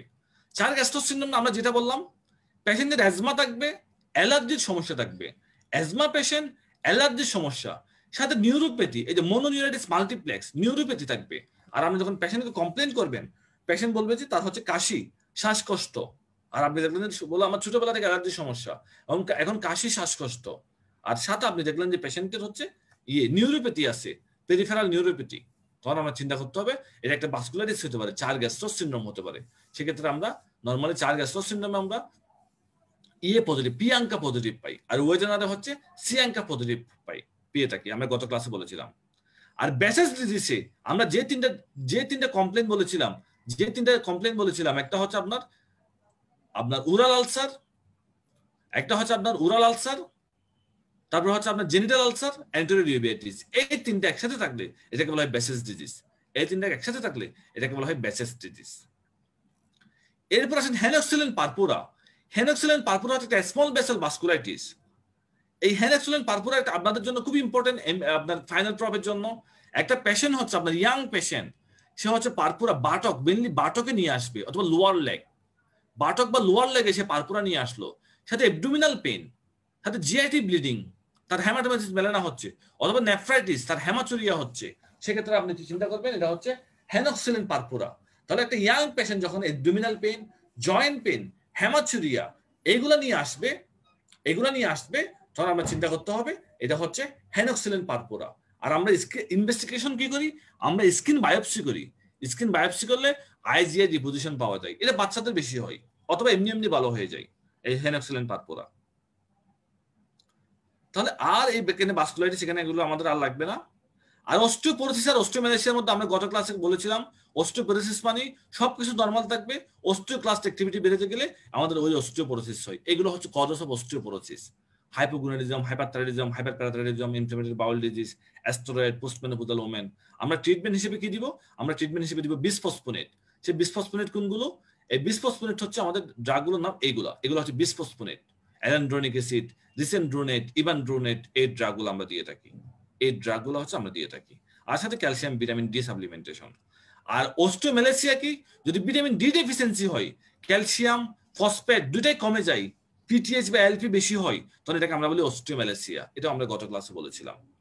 তাহলে এইগুলো এখন আমরা কয়েকটা কোয়েশ্চেন দেখি এখন এটার উপর। তাহলে আপনাদের মোটামুটি ভাস্কুলাইটিস নিয়ে একটু ছোট আইডিয়া হলো, যে আইডিয়ার উপর বেস করে আপনারা আস্তে আস্তে যখন পড়তে থাকবেন, পেশেন্ট দেখতে থাকবেন ফিফথ ইয়ারে, তখন দেখবেন যে আপনাদের হচ্ছে পরীক্ষায় অনেক বেশি হেল্প করে। তবে ফিফথ ইয়ারে যারা ওয়ার্ডে যাচ্ছেন বা ওয়ার্ডে না গেলেও যদি আপনাদের যদি খুলে, তো চেষ্টা করবেন সবাই পেশেন্ট দেখার। পেশেন্ট না দেখার কোনো বিকল্প নাই। আমরা যখন ফিফথ ইয়ারে ছিলাম তখন আমরা 2-3 জন মিলে পেশেন্ট দেখতাম। একজনকে আরেকজন ডায়াগনোসিস বলতাম, আচ্ছা এই রোগী এই কমপ্লেনটা নিয়ে আসছে, এখন বলো এটা ডায়াগনোসিস কি। একজনকে একজন ডায়াগনোসিস জিজ্ঞেস করতাম, এবং একজনকে একজন আটকে দেওয়ার চেষ্টা করতাম, আচ্ছা তুমি বলো এটা ডায়াগনোসিস কি হবে, এরকম নিয়ে আসলে কি কমপ্লেন হবে। এরকম করে আমরা চেষ্টা করতাম। তাহলে প্র্যাকটিস করলে আপনার পড়াশোনা হয়ে যাবে। তাহলে আমরা কয়েকটা কোয়েশ্চেন দেখি। এই কোয়েশ্চেন গুলো দেখলে আমাদের হয়তো ব্রেন স্টর্মিং হবে, আমাদের পড়াশোনাটা খুব কাজে আসবে।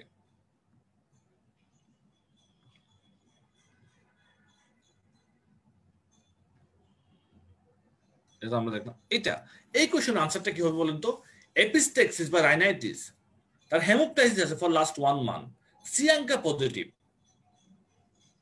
ডায়াগনোসিস কি হবে এটা পেশেন্টের? Wegener granulomatosis. এখানে দুইটা ক্লু বলেন তো, ওয়েগনার গ্রানুলোমাটোসিস দুইটা ক্লু। সিয়াঙ্কা পজিটিভ, আরেকটা এপিস্টেক্সিস। এই যে ন্যাসাল ইনভলভমেন্ট, এপিস্টেক্সিস বা রাইনাইটিস। যেমন হেমোপ্টাইসিস, এটা যে কোনো ভাস্কুলাইটিস হতে পারে, বাট এপিস্টেক্সিস বা ন্যাসাল ডিফর্মিটি বা ন্যাসাল ইনভলভমেন্ট এটা ওয়েগনারে হয়। Very good.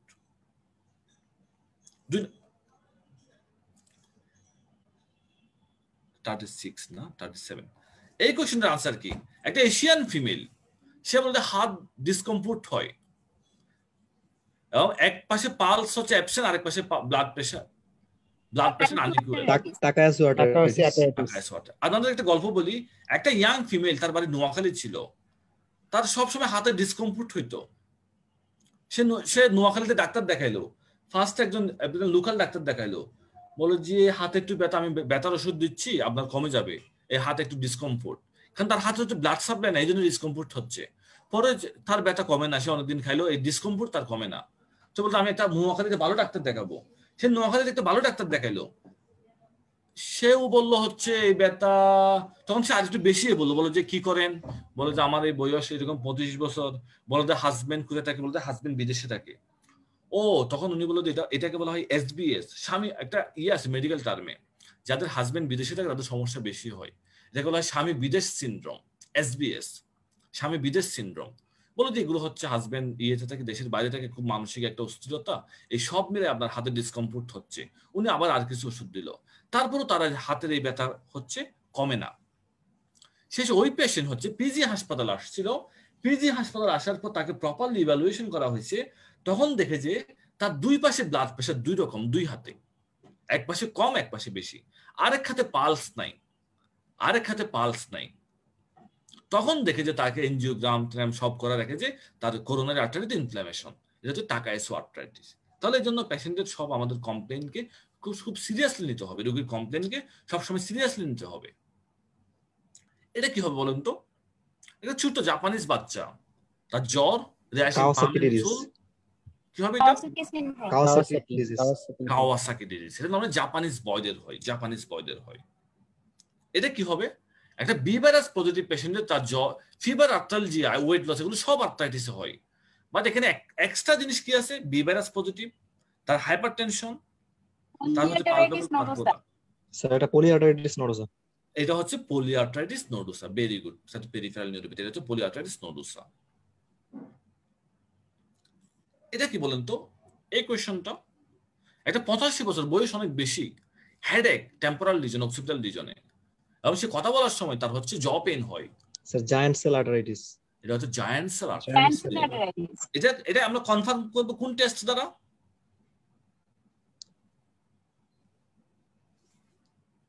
কোন টেস্ট দ্বারা কনফার্ম করবে এটা?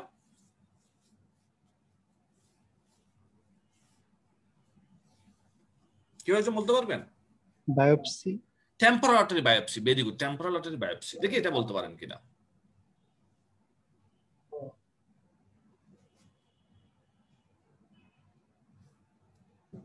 চার্গস্টস syndrome. Churg Strauss syndrome. Very good. কেন বললেন? পিয়ানকা পজিটিভ থাকবে, তারপর শর্টনেস অফ ব্রেথ আছে। Shortness of breath. আর আরেকটা clue. Asthmatic patient. Asthmatic patient. Good, asthmatic patient. Normally Wegener's granulomatosis হচ্ছে অ্যাজমা থাকবে না, you simply call asthmatic patient. Very good, asthmatic patient এটা বেশি হয়। এটা কি বলেন তো? Joint pain, abdominal pain, haematuria. There is a palpable purpura. Joint pain, abdominal pain, hematuria. There is palpable purpura. Sir Henoch Schonlein purpura. এটা কি হবে diagnosis? Henoch Schonlein sir Henoch Schonlein purpura. Hello, haematuria purpura বলেন। অ্যাবডোমিনাল পেন আছে, joint pain আছে, haematuria আছে। Haematuria আছে। আরেকটা important clue, diagnostic clue এটার জন্য, সেটা কি বলেন তো? palpable purpura in the buttock. হ্যাঁ, in the buttock and back side. এটার ক্ষেত্রে আমরা ইনভেস্টিগেশন কি করব? স্কিনটার বায়োপসি। Very good. আমরা এটার ক্ষেত্রে আমরা কি করব? আমরা হচ্ছে স্কিন বায়োপসি, খুব ইম্পর্টেন্ট। আর নরমালি হেনোসিলিন পারপুরা হচ্ছে পেশেন্টগুলো নিজে নিজে ভালো হয়ে যায়। হেনোসিলিন পারপুরা পেশেন্টগুলো নিজে নিজে ভালো হয়ে যায়। আর আপনি ট্রিটমেন্ট যদি আপনি দিতে চান, আপনি ট্রিটমেন্ট দিলে আপনার দিতে হবে হচ্ছে কি দিবেন ট্রিটমেন্ট? স্টেরয়েড দিব। আমরা ট্রিটমেন্ট দিলে আমরা স্টেরয়েড দিব।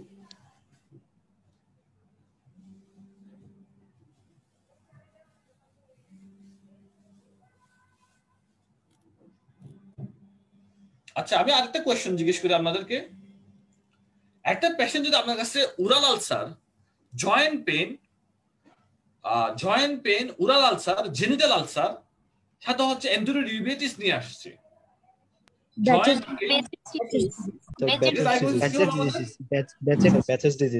Bases disease. Very good, bases disease. তাহলে দেখেন, এটা হচ্ছে আমাদের ওভারঅল, ইটস হচ্ছে অল ওভারঅল ডিওমেটোলজি।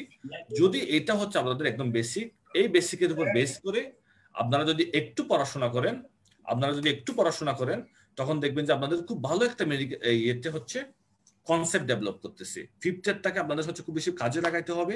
আপনারা একটু টেক্সট বুক পড়বেন, সাথে পেশেন্ট দেখবেন, আর আপনাদের যে ক্লাসগুলো করতেছেন এই জিনিসগুলো খুব ইফেক্টিভ হচ্ছে।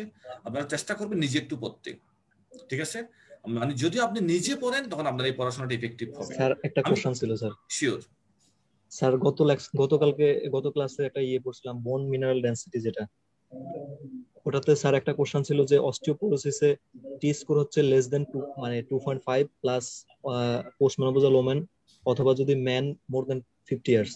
তাহলে আমরা স্যার এটাকে অস্টিওপোরোসিস বলতেছি। তারপর স্যার আরেকটা ছিল যে অস্টিওপেনিয়া, যেটা ছিল যে স্যার লেস দেন 1.1 থেকে স্যার -2.5 পর্যন্ত। সাথে স্যার আরেকটা রেগুলার ছিল যেটা নরমাল, সেটা ছিল স্যার 2.5 এর নিচে যেটা রেঞ্জ। কিন্তু স্যার 2.5 এর নিচে যদি হয় তাহলে তো স্যার সেটা তো অস্টিওপোরোসিস রেঞ্জের মধ্যে পড়ে। যদি আপনি একদম সহজে মনে রাখবেন, যদি -2.5 এর কম হয়ে থাকে সেটাকে আমরা বলবো অস্টিওপোরোসিস।